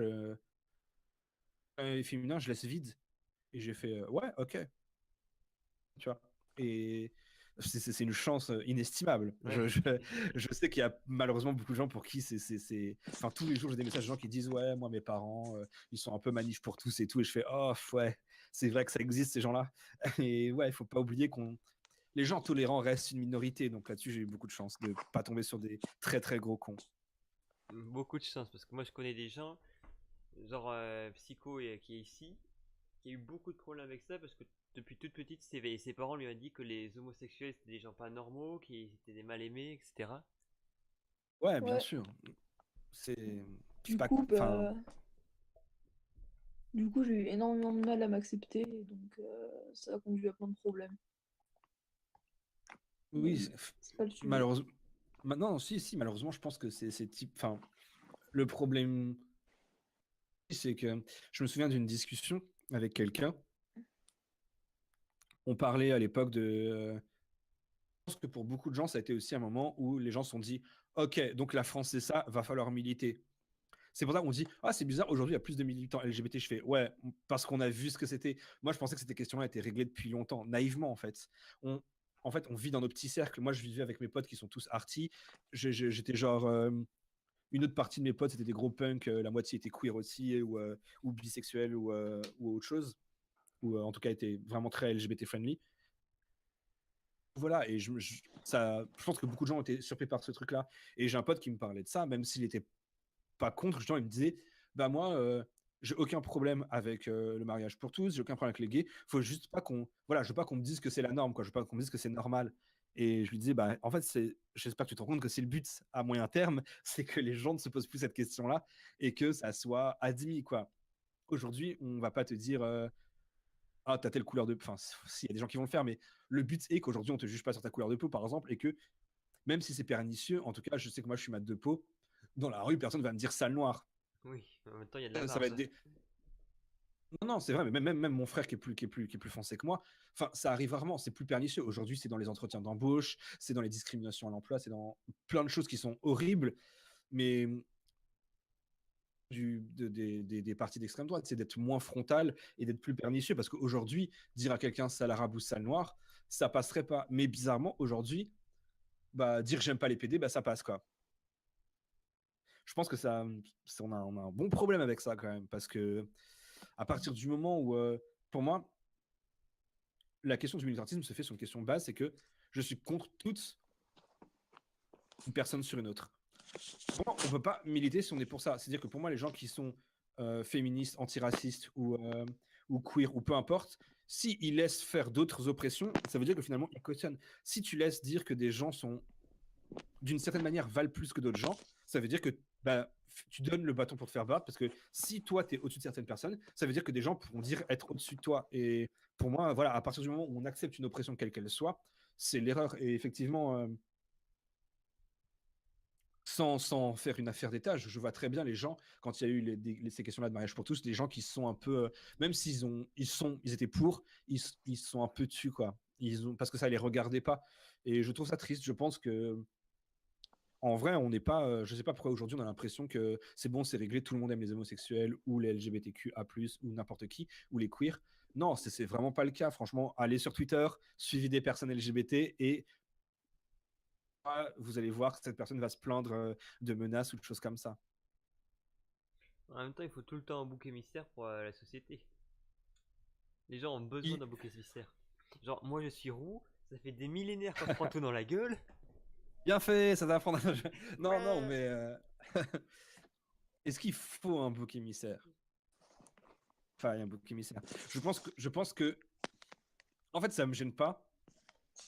Pour moi, simple. La France, enfin, un pays ne se meurt pas. On meurt pas de la présence des néo-nazis. On meurt, mais qui seraient contre, mais ils disent ah ça me regarde pas. Je pense que c'est ça qui est le problème. Effectivement, il y aura toujours des cons, il y aura toujours pour dire ah c'est les musulmans, c'est les PD, c'est les machins. Ok. Maintenant le problème c'est qu'il y a des gens aujourd'hui. C'est Quoi le. ça? Il y a C'est un le. bruit bizarre au fond. C'est mon C'est le. frère. Voilà. D'accord. Comme je disais, je pense qu'il y a toujours un moment, il va y avoir des cons. Maintenant le problème c'est des gens qui vont écouter ces cons là qui vont dire oh ça me regarde pas. Il y a un poème d'un mec, un allemand, qui était assez cool pour ça. Et je le connais pas par cœur, mais concrètement, ça dit genre, ça dit euh, le jour où ils sont venus chercher les communistes, j'ai rien fait parce que j'étais pas communiste. Ouais. Chercher les tziganes, bon, j'étais pas tzigane, du coup, j'ai rien fait. Juif, bon, j'étais pas juif, donc j'ai rien fait. Et le jour où ils sont venus me chercher, bah, il y avait plus personne pour me défendre, tu vois.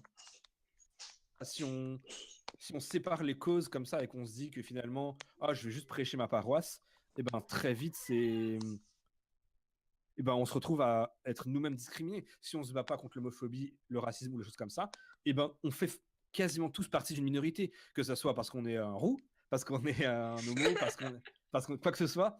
Et tu rigoles, mais si un jour quelqu'un dit ouais, franchement, les roux c'est dégueulasse, il va y avoir Non, des mais je camps de rigole roux. parce qu'il est rond en fait. Je comprends, c'est assez drôle, mais, mais voilà. Finalement, il y a ce truc-là de.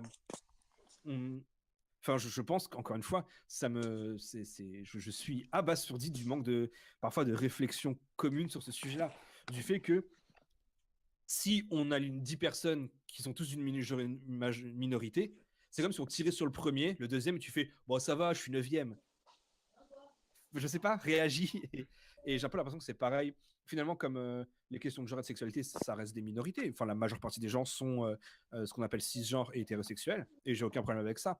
Mais si ces gens-là prennent pas à partie ces sujets-là, une partie de la population être inférieure, ça veut dire qu'eux-mêmes pourront être inférieurs sur d'autres critères. Voilà. Et il n'y a pas de problème, mais dans ce cas-là, il faut le dire. Il faut dire, ouais, je suis pour que certains êtres humains soient au-dessus d'autres. Et dans ce cas-là, Au moins, c'est cohérent. Je ne serais pas d'accord, mais c'est cohérent. Là, le problème, c'est que des gens pensent être des personnes bien juste parce qu'ils tolèrent les gays ou je sais pas quoi, et on leur demande pas de tolérer. On leur demande même pas juste de ça va, on leur demande de prendre parti pour que les gens ont la liberté de.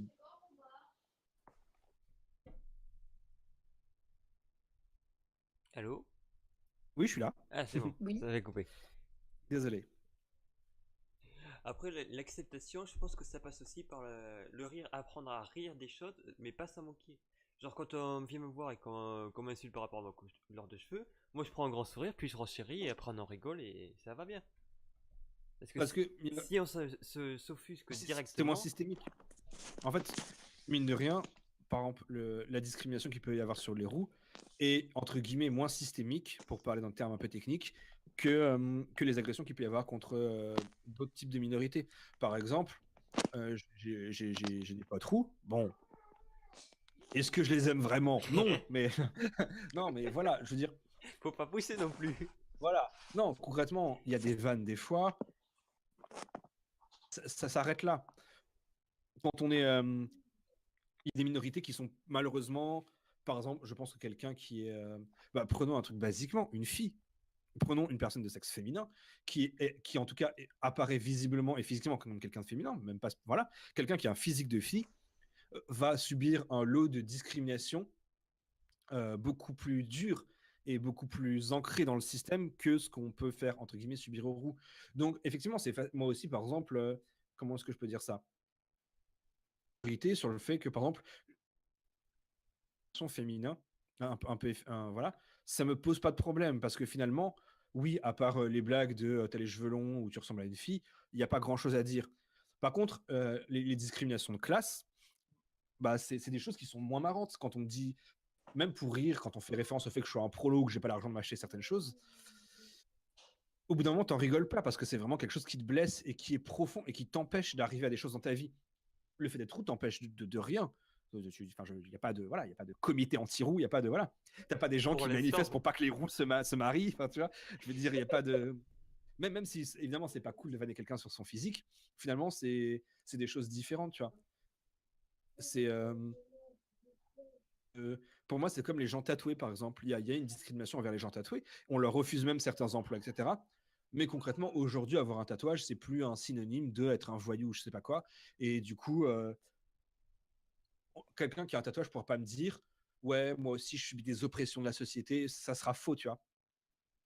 Petites vannes ou des discriminations, même allons jusqu'aux discriminations, mais pas des vraies oppressions systémiques comme peuvent avoir les personnes, enfin comme peuvent avoir les filles, comme peuvent avoir les queers, comme peuvent avoir les homosexuels, comme peuvent avoir les musulmans, comme peuvent avoir les étrangers, etc., etc. Donc je pense qu'il faut effectivement, on peut rigoler. Moi, je suis pas la personne la plus safe en mode il faut rigoler de rien. Ça m'arrive de faire des blagues un peu limites, etc. Mais il faut effectivement savoir avec qui? pourquoi et avec non même pas surtout pour moi il y a une des pires phrases du monde, c'est genre on peut rire de tout mais pas avec tout le monde. Pour moi c'est faux, on peut rigoler de plein de choses, je sais pas si tout, mais on peut rigoler de plein de choses et quasiment avec tout le monde. Maintenant il y a une chose qui s'appelle le talent. En fait une blague c'est un métier, qu'on le veuille ou non. Donc faire une bonne blague, même si elle enfin je veux dire des séries ou des dessins animés dans lesquels là je regarde, comme je le disais, je regarde BoJack Horseman. Il y a des blagues très limites, mais c'est tellement fait avec beaucoup d'intelligence et que c'est marrant que tu te poses pas la question de savoir si c'est vrai. Quand une blague est pas marrante, bah, du coup, si tu retires l'humour, tu vois que le côté raciste ou oppressant. Si tu fais une blague, en fait, c'est toujours le truc de genre. En vérité, j'ai aucun problème avec le fait qu'on me vanne sur le fait que, en général, je suis assez connu pour être plutôt chaude du cul, tu vois. Bon, voilà, c'est un fait. Et on peut me vanner là-dessus, tu vois. Maintenant, quand c'est toujours vois, quand c'est toujours les vagues bien graveleuses sur genre ah tu te fais enculer machin, c'est pas que c'est enfin c'est juste que c'est nul quoi. C'est doublement pourri parce que non seulement tu prends un sujet qui est faut faire attention, mais en plus t'es hyper pourri et du coup je suis doublement énervé parce que je me dis non seulement bah il n'y a pas un fond de vérité dans ce que tu dis, mais en plus, c'est de la merde, quoi. Enfin, je veux dire, ça pue du cul, c'est pas marrant. Enfin, c'est affreux, quoi. Et je pense que c'est ça le problème. Une blague qui est hyper marrante. En fait, encore une fois, quand les gens pensent que faire des blagues, c'est un truc un peu de la détente. Non, quand tu vois un film qui fait des blagues un peu limites, si le film est réussi, c'est parce que des gens ont bossé dessus comme c'est pas permis. Et je dis pas qu'il faut genre potasser ses blagues 3 heures avant, mais sur une minorité, il faut presque ça soit, je vais pas dire validé, mais en tout cas, il faudrait qu'il y ait une réflexion beaucoup plus profonde que juste oh, c'est ma liberté d'expression. Je pense que c'est pas ça la liberté d'expression. Ou alors, si c'est ça, dans ce cas-là, j'ai le droit de répondre au mec que c'est un connard. Et en général, quand tu fais ça, on te dit oh, on peut plus rien dire. Et ça, c'est, je vais finir là-dessus. C'est, enfin, en tout cas, je vais conclure ma phrase là-dessus. C'est une des pires phrases du monde. Jamais ne dites on peut plus rien dire. C'est vraiment pourri de dire ça. À chaque fois que les gens disent ça, j'ai envie de leur dire mais tu viens de le dire. Tu viens de la faire, ta blague à la con. La merde, tu vois, genre c'est la même liberté. C'est exactement le même concept que tu défends. Tous les gens qui défendent des propos ou des blagues hyper misogynes ou racistes en disant oh ça va, avant on pouvait blaguer de ça, je fais bah déjà on a évolué et en plus tu viens de la faire ta putain de blague, tu vois, tu viens vraiment juste de la faire. Il n'y a pas eu de censure, je pense pas que qu'on t'a mis en prison, que t'as une amende pour ça. Donc arrête, on peut vraiment, tu vois. Mais je pense qu'il faut voilà, il faut apprendre, si tu veux être marrant après, il faut juste apprendre à faire des blagues qui sont sur autre chose. Et les blagues sur les oppressions, bah finalement, c'est pas très marrant, c'est tout. Quoi, c'est juste que c'était pas marrant. Il y a aussi des gens qui, au motif de défendre une cause, vont absolument censurer toute critique, et genre les féminazis ou tous ces gens qui, à peine tu leur dis bonjour mademoiselle, limite ils t'insultent, ils te traitent de facho, tout ça. De phallocrate. Voilà. Alors, moi, je suis. Alors, je vais dire peut-être quelque chose, mais je pense pas que ça existe, les féminazis. Je pense que c'est un terme qui est nul.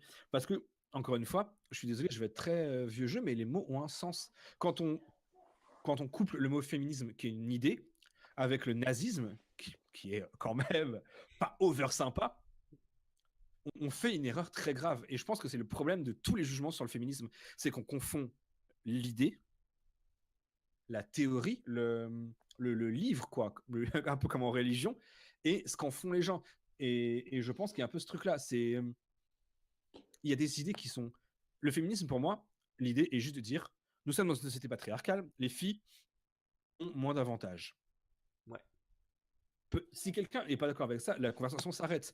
Je veux dire, n'importe qui connaît une personne de sexe féminin ou genré féminin dans son entourage verra que cette personne subi du harcèlement de rue, mais pas seulement. Il y a plein de petites choses. Enfin, je réalise, moi, dans une soirée, posez-vous, et vous verrez que moi, je le remarque souvent dans des soirées où c'est des gens que je connais pas trop. Je remarque que souvent, par exemple, les filles se font tout le temps couper la parole. Et on va me dire, ouais, mais comme tout le monde. Non, non, je vous assure que les filles se font plus couper la parole.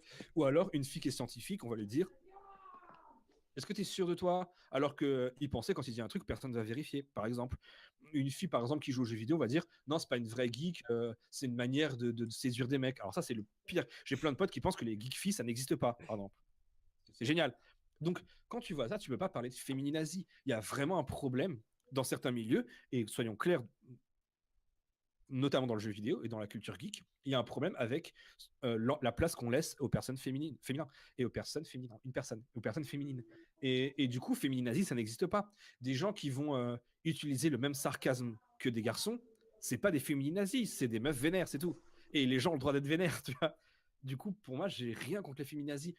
Bizarrement, par exemple, bah, bizarrement, moi, toutes les filles qui se font un peu clasher sur Twitter parce qu'elles sont soi-disant féminines bah, bizarrement, moi qui suis pas sexiste, j'ai aucun problème avec elles. Elles sont jamais venues me faire chier ni rien, tu vois. Quand je leur parle, on se marre, et enfin, tu vois.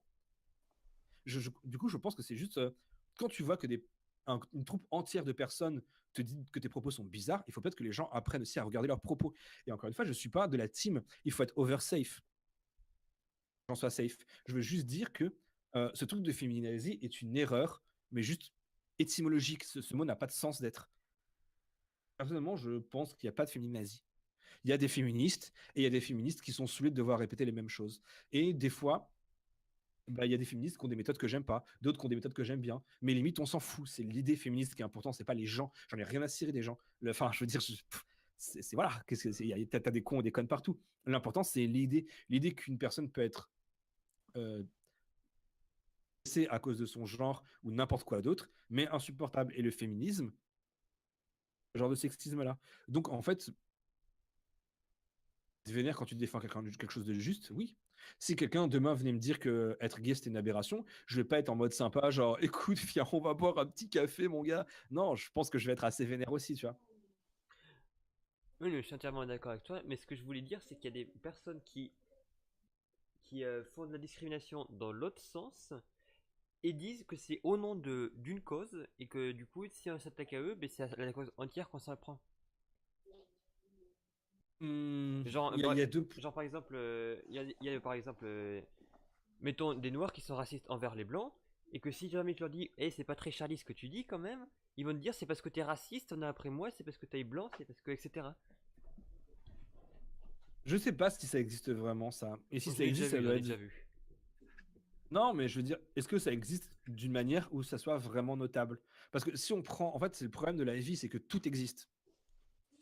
Vraiment, tout existe. Je pense Oui. que tu peux trouver. Enfin, voilà, je veux dire, enfin, je connais j'ai connu dans ma vie des gays homophobes. Si on va par là, tout existe. Bah, Mais il y a bien eu des généraux nazis juifs.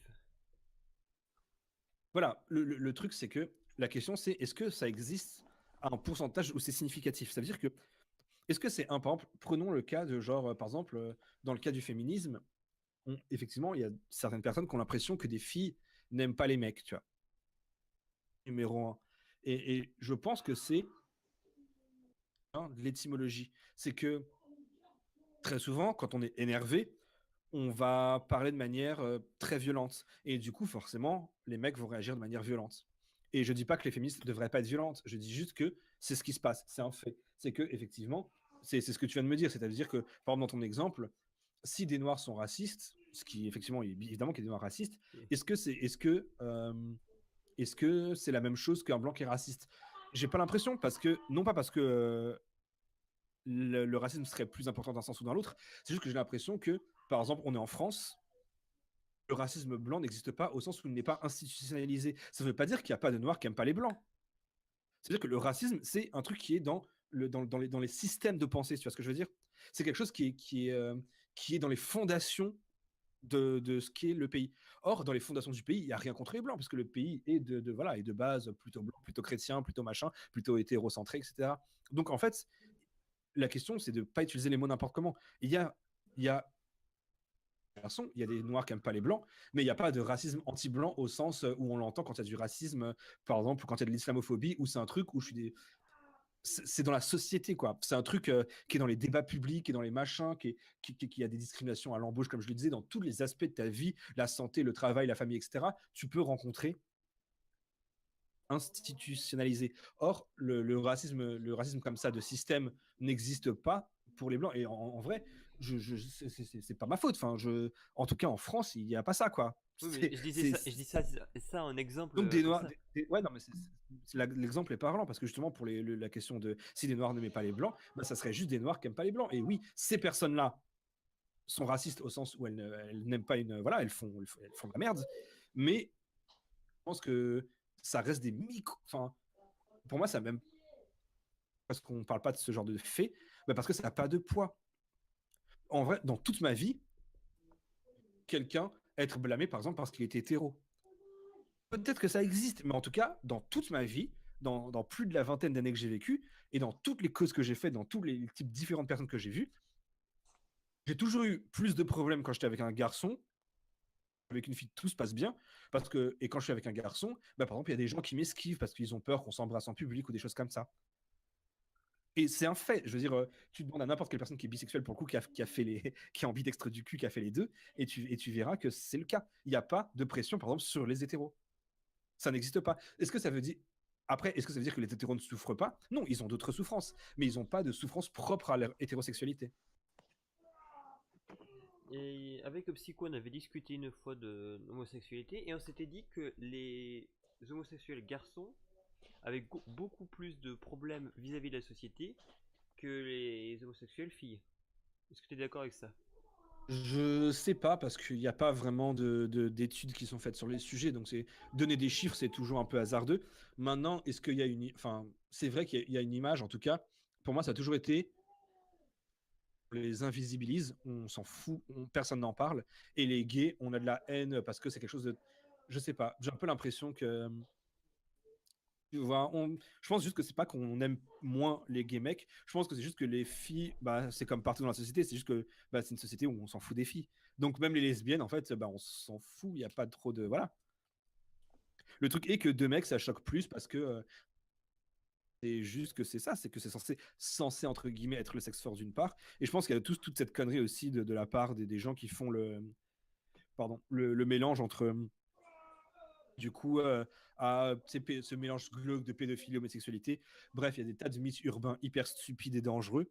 Et je pense que c'est pour ça que effectivement, on va plus peut-être faire chier deux mecs qui s'embrassent que deux filles. Maintenant, je pense que deux lesbiennes, enfin, si elles se roulent des pelles dans la rue, elles se feront chier à un moment aussi, hein. Enfin, quelqu'un viendra les emmerder aussi.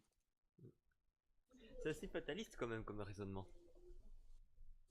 En fait, je dis pas que ça va toujours être ça, je dis que pour l'instant, c'est ça. Je pense que si on veut résoudre les problèmes, il faut avoir une vue factuelle des choses.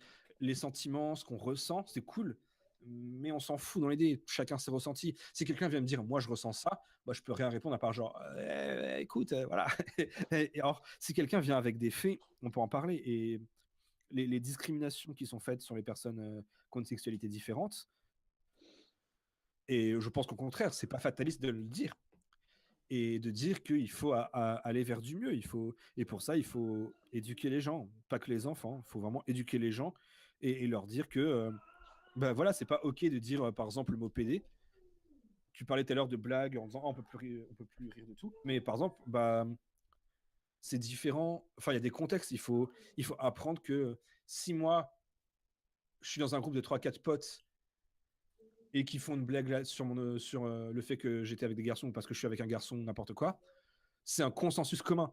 Si quelqu'un me fait ça en convention, quelqu'un alors t'aimes toujours t'en sucer, eh ben ça me frappe à marrer parce que c'est le contexte qui en fait concrètement l'humour c'est de la situation. Il y a des situations où tu connais pas la personne et c'est malaisant, c'est tout. Et je pense que encore une fois c'est pas fataliste, c'est juste que il faut que les gens apprennent à se dire mais il y a des moments dans la vie où tu peux pas, faut assumer tes dires aussi. Quand tu dis à quelqu'un, quand tu fais une blague en utilisant le mot PD ou n'importe quel mot qui peut être comme ça un peu violent. Et ben voilà, par exemple, moi, c'est un des trucs qui m'énerve, c'est qu'une fille fait quelque chose de pas bien, on dit que c'est une pute. Et je dis, bah maintenant, en vrai, si interview des gens qui me connaissent, le mot pute est interdit chez moi parce que bah, ça devenait un truc systématique en fait. Tu vois, c'est pas que le mot en soi, voilà, la prostitution, c'est pas du tout le sujet. C'est juste que ça devenait une insulte purement sexiste pour dire, enfin, c'était de la facilité de scénario, quoi. Si tu veux. C'était vraiment dire, ah, une fille qui est conne, c'est une pute, et puis fin de l'histoire, quoi. Ouais, c'est vrai que c'est un truc que Et j'avais remarqué. Genre, quand je sais qu'une fille a couché avec beaucoup de gens dans le lycée, bah, on dit que c'est une salope. Par contre, quand c'est un mec, on dit qu'il a énormément de chance et qu'il est. Voilà oui, quoi. bah, encore une fois, ça s'explique juste par le. En fait, quand les gens démontrent le féminisme, ils comprennent pas que, en fait, ça, c'est une injection. Enfin, c'est combattu par le féminisme et c'est une injonction aux deux. Je veux dire, moi, quand j'étais ado, euh, tout le monde était là en mode ah t'es vierge, t'es trop un bouffon, etc. Tu vois, il y a de la pression partout et le pire c'est qu'effectivement ce que j'ai vécu, je l'ai pas, enfin c'était pas cool mais ça va et je me dis mais ce que vivent les filles c'est encore pire. En vrai, effectivement, une fille qui a envie de coucher avec beaucoup de personnes, je vois pas du tout où est le problème. Et en fait, je vais même aller plus loin que ça. Qu'est-ce qui serait mal dans le fait d'être une salope? Qu'est-ce qui ferait mal dans le fait d'effectivement baiser pour un Twix quoi? Genre même si c'était le cas, qu'est-ce que ce serait, pourquoi c'est un problème, tu vois? Oui, Aurait pas le droit d'être de petite vertu comme on disait à l'époque. Elle fait ce qu'elle veut. Si elle a envie de baiser avec le premier venu, elle fait ce qu'elle veut. Et du coup, genre, le fait qu'on puisse lui manquer de respect par rapport à ça, c'est déjà un problème sexiste.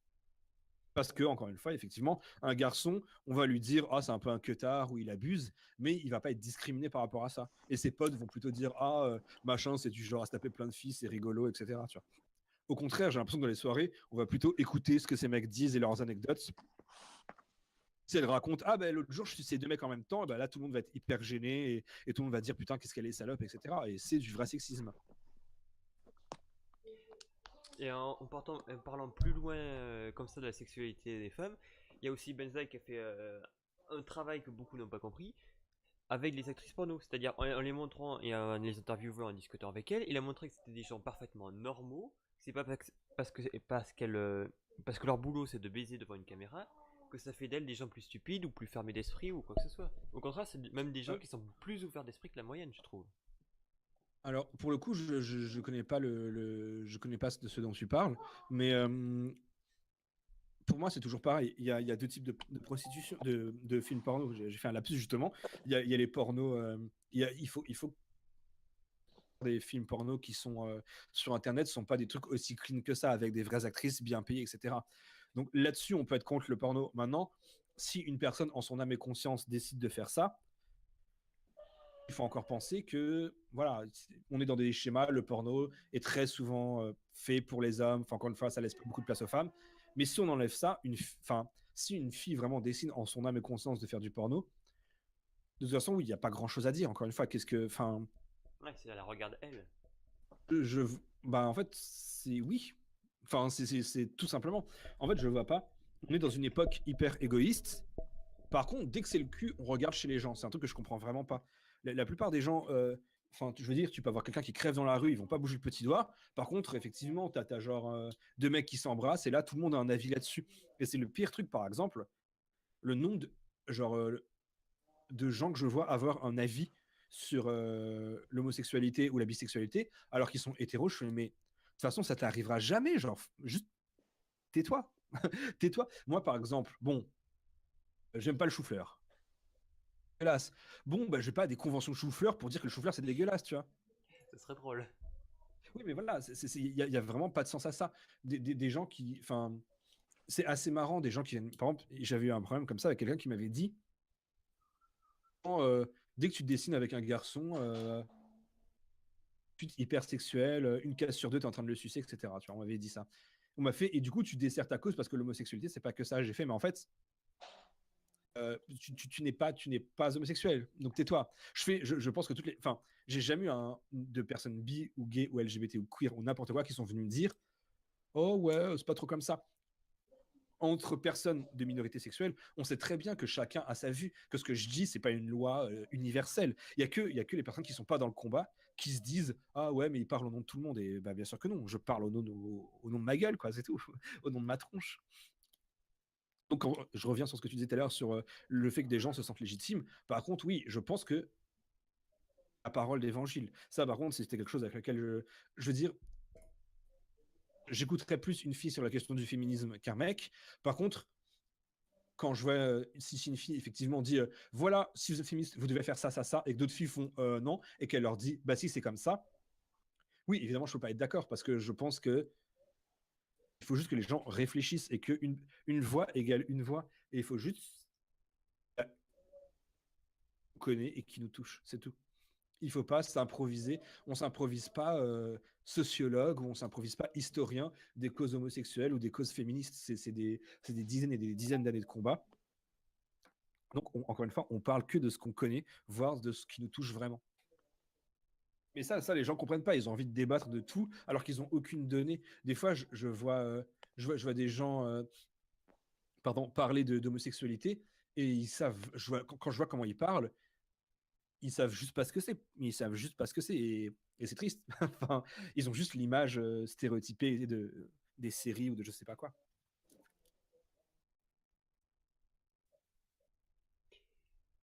Après, il y a aussi Dras qui a fait la remarque que un mec, quand il s'habille en jupe, qui va dehors, on lui fait des remarques, mais qu'une fille, elle peut très bien porter des pantalons, avoir les cheveux courts, faire ce qu'elle veut. Déjà, c'est pas si vrai que ça. Parce que par exemple, Si tu... prenons l'extrême, si- prenons une fille qui s'habille vraiment en mec, elle va se faire traiter de sale gouine ou de je sais pas quoi déjà. Donc déjà, je suis pas sûr que ce soit vraiment vrai. Et puis, oui, encore une fois, il y a ce truc-là où on estime dans la société que la fille est inférieure. Donc un mec qui porte des vêtements de fille, on va le vanner parce qu'il est inférieur. Quand on vanne un mec parce que il a une jupe, c'est carrément du sexisme. C'est attribué à des genres, des rôles, et quoi qu'il arrive, le mec est obligé d'être fort et la fille est obligée d'être soumise. Grosso modo, c'est ce que pense malheureusement une majorité des gens. Et c'est plus compliqué que ça, évidemment, c'est même carrément faux, mais c'est ça, comme ça. Ça veut pas dire que les hommes sont jamais discriminés, ça veut dire que très souvent, c'est un enchevêtrement, c'est collé au fait que les filles soient mal vues, quoi. Enfin, mal vues. Soit mal jugées ou soit jugées inférieures. Et sinon, sur l'échelle du progrès vers l'équité, Ouais. enfin, non pas l'équité parce que je déteste ce mot, parce qu'équité ça veut dire attribuer la parole en fonction de l'importance des gens et pas en fonction des gens. Au chemin de l'égalité, tu penses qu'on est genre sur une échelle de 1 à 10, 10 étant le niveau parfait et 1 étant le moyen âge. Tu penses qu'on est à quel endroit là? Sur quel sujet? Sur les questions de genre précisément ou Sur en l'égalité globalement? homme-femme et à peu près Ah, tout. sur l'égalité homme-femme. Ouais. Ah, je pense qu'on est. C'est d'avoir 10. Un 10 c'est le truc parfait. Ouais, bah on est à 5 du coup. Ok. Je pense qu'on est à 5 parce que bah, concrètement, quand on est une fille, on a quand même des droits, Dieu merci, on peut quand même voter, etc. Mais il reste toute la partie insinueuse et cette partie-là est quand même assez grosse, je pense. Comme tu l'as dit, le fait de ne pas juger la sexualité des filles, le fait de mettre moins de pression sur leur corps, qu'elles doivent être minces, machin, etc. Le fait d'arrêter ce genre de phrase de non mais faut avouer que vous les filles, vous êtes un peu comme ça, tous les clichés, etc. Ce qui veut Enfin, et très souvent, les gens, quand je dis ça, me disent ouais, mais attends, ça existe. Je fais mais évidemment que ça existe, qu'il y a des filles qui sont des clichés, entre guillemets, qui correspondent parfaitement, qui aiment le rose, qui aiment les princesses, qui veulent se marier, qui regardent des comédies romantiques, etc. Évidemment que ça existe. Mais le but, c'est pas de dire que ça n'existe pas. Le but, c'est de dire qu'il y a autre chose aussi qui existe. Le but, ça n'a jamais été de dire que les clichés étaient fondés sur rien. Évidemment qu'il y a beaucoup de mecs qui sont des clichés de mecs et des filles qui sont des clichés de filles. Mais on s'en fout. Le but, c'est que d'autres personnes puissent exister aussi et qu'on te charrie pas juste parce que tu corresponds pas à des codes arbitraires. Sur 10, je mettrais. Et là, vu il y a combien de personnes, ma chérie, qui regardent le live là? Je sais pas. Je regarde. 3 spectateurs. On est très nombreux. Pas de souci. Est-ce qu'il y a un message que tu aimerais dire à ces 3 personnes qui t'écoutent? Ouf. Non, je sais pas. Je pense que la chose la plus importante, c'est juste de faire analyser ce qu'on estime être bien et faire son mieux. Rester objectif. Fait, voilà. Juste faire son mieux. Tu prends ce que toi, personnellement, tu penses être bien et tu fais ton mieux pour que ce truc-là soit appliqué. Donc voilà. Vraiment, dans la vie, il faut juste faire ça. À partir du moment où tu sais que tu es en train de blesser quelqu'un, etc., ou que tu as un comportement sexiste, etc., ou n'importe quoi, tu fais pas de ton mieux parce que tu sais que tu es en train de faire de la merde. Je pense que si les gens essaient juste d'être le plus bienveillant possible, tant que c'est faisable, évidemment que si tu as un gros con en face de toi, voilà, tu vas pas lui servir la soupe non plus. Mais tant que faire se peut, essayer de faire son mieux, pour moi, c'est le plus important. Mais je trouve que plein de fois, les gens n'essayent pas assez. En tout. Et je trouve qu'on le fait pas assez. Bon, et après cette discussion très sérieuse, où on a parlé à peu près de tout, il y a Orme qui te demande pain au chocolat ou chocolatine. Je suis pain au chocolat. Ah, Et je sais que ça fait débat, mais parce qu'en plus, pour moi, une chocolatine, c'est autre chose. Ça existe déjà, une chocolatine. Pâtisserie, donc voilà. J'y peux rien, genre, la chocolatine, c'est autre chose. Mais après, en vrai, voilà. J'ai vécu à Bordeaux, tout le monde disait chocolatine, et ça m'a pas non plus traumatisé. puis au final, on s'en fout, c'est une pâtisserie. Pain ou C'est chocolatine. important, les pâtisseries. Pas de précis. Bon, bah du coup, je crois qu'on a fait le tour. Très bien. Bah, c'était super sympa. Ouais, Bah, je trouve merci. ça passionnant. Ouais, Merci. C'est gentil. Merci de m'avoir invité. merci surtout à toi d'avoir accepté. Ouais, pas de souci. Il n'y a aucun problème. Ouais, du coup, voilà, je t'enverrai le lien de la rediffusion si tu auras envie de la voir. Ça marche. Et, bah, je vais dire bonne journée à tout le monde. Ouais. Tous celles qui Il y a écoutaient, et puis Dras à qui vous t'aime aussi. plus parce que. Il y a Dras qui t'aime plus parce que tu dis pain au chocolat. Alors, bon, en vrai, non, mais en plus, je trouve que pain au chocolat, il y a un côté où j'aime bien le fait que le mot est composé, quoi. C'est assez joli. Enfin, bref. Je trouve que chocolatine, les trucs en INE à la fin, je sais pas, je suis pas fan. Libertine. Je. Libertine. Ouais, mais même libertine, je trouve qu'il y a un peu. Très souvent, c'est utilisé pour dire juste des choses un peu beauf, bizarres. alors que le mot à la base n'est pas du tout ça. Mais bref, en tout cas, de toute façon, je mange plutôt des croissants, donc la question ne se pose pas. Voilà, fin du débat. Alors, croissant ou Exactement. croustilune? Croustilune et du vin. Terre, tu veux dire? Non, personne n'a dit croustilune. Et si des gens disent croustilune, il faut qu'ils pensent à faire de l'introspection parce que ça ne va pas. Non, on dit croissant. Même dans les pays étrangers, ils disent croissant, ils disent à la française, quoi, ils disent croissant. Donc voilà, j'espère que ça a quand même été un peu intéressant. Ah oui, pour oui, vous. largement intéressant. Je sais pas, je m'en rends pas bien compte. C'est toujours difficile Drace, de en vrai, se... Drace dit qu'en vrai, il t'adore parce qu'il a touché un point sensible. Parce que moi, j'ai pas Donc entendu. voilà, t'es un fan. Parce que tu as touché un point sensible. D'accord, eh bien, très bien. J'espère que c'était intéressant, comme je l'ai dit, et Puis en plus, que c'était cool. Moi, je n'osais pas trop parler parce que je suis un peu intimidé. Et toi, tu arrêtais pas de parler. Donc ça compense ça. je suis une vraie pipelette. Vraiment, Ah non, mais c'était je pas peux sur faire, moi. je peux faire 6 heures, y a pas de souci. Non, mais tu devrais faire Mais non, mais voilà. des lives de ton côté sur Twitch ou sur YouTube. Ce serait très intéressant. De temps en temps, je fais des Twitch dessinés où je parle un peu en même temps. Ah, Mais pareil, c'est un peu compliqué parce que le problème de Twitch, c'est que c'est un peu une discussion à sens unique. Je lis les commentaires des gens et les questions et j'y réponds, mais comme il y a un décalage et je sais pas, j'aime pas non plus être dans la posture de, entre guillemets, dans la posture savante ou en mode je vous apporte la parole. Pour moi, des idées, je n'ai pas spécialement de légitimité plus qu'un autre auteur ou plus que n'importe quel autre être humain d'ailleurs. bah, ce qui est bien, c'est une discussion justement de débattre sur un sujet avec quelqu'un d'autre. Comme ça, moi, il y a différents avis en une conversation. Oui, il y a aussi cette chose-là de. En fait, concrètement, j'ai conscience de parler énormément et d'avoir une facilité là-dedans. Donc voilà, je sais que beaucoup de gens me disent ah ouais mais machin, bah, je pourrais quand tu parles, j'ai pas envie de t'interrompre et tout. Et c'est un peu dommage parce qu'en fait, ce que je dis est peut-être je fais des phrases plus longues, je parle très vite, etc. C'est peut-être un peu. Je peux comprendre que ce soit impressionnant, mais en fait, pas tellement. C'est juste ma manière de parler. Ce que je dis est très simple. Quand je dis il faut être tolérant, j'ai pas l'impression de révolutionner le monde non plus, tu vois. On ne l'aurait jamais deviné. Voilà. Et voilà. Mais effectivement, je parle encore plus que dans mes BD. On est d'accord. Ouais. Bon, bah, Voilà. ouais, du coup, merci.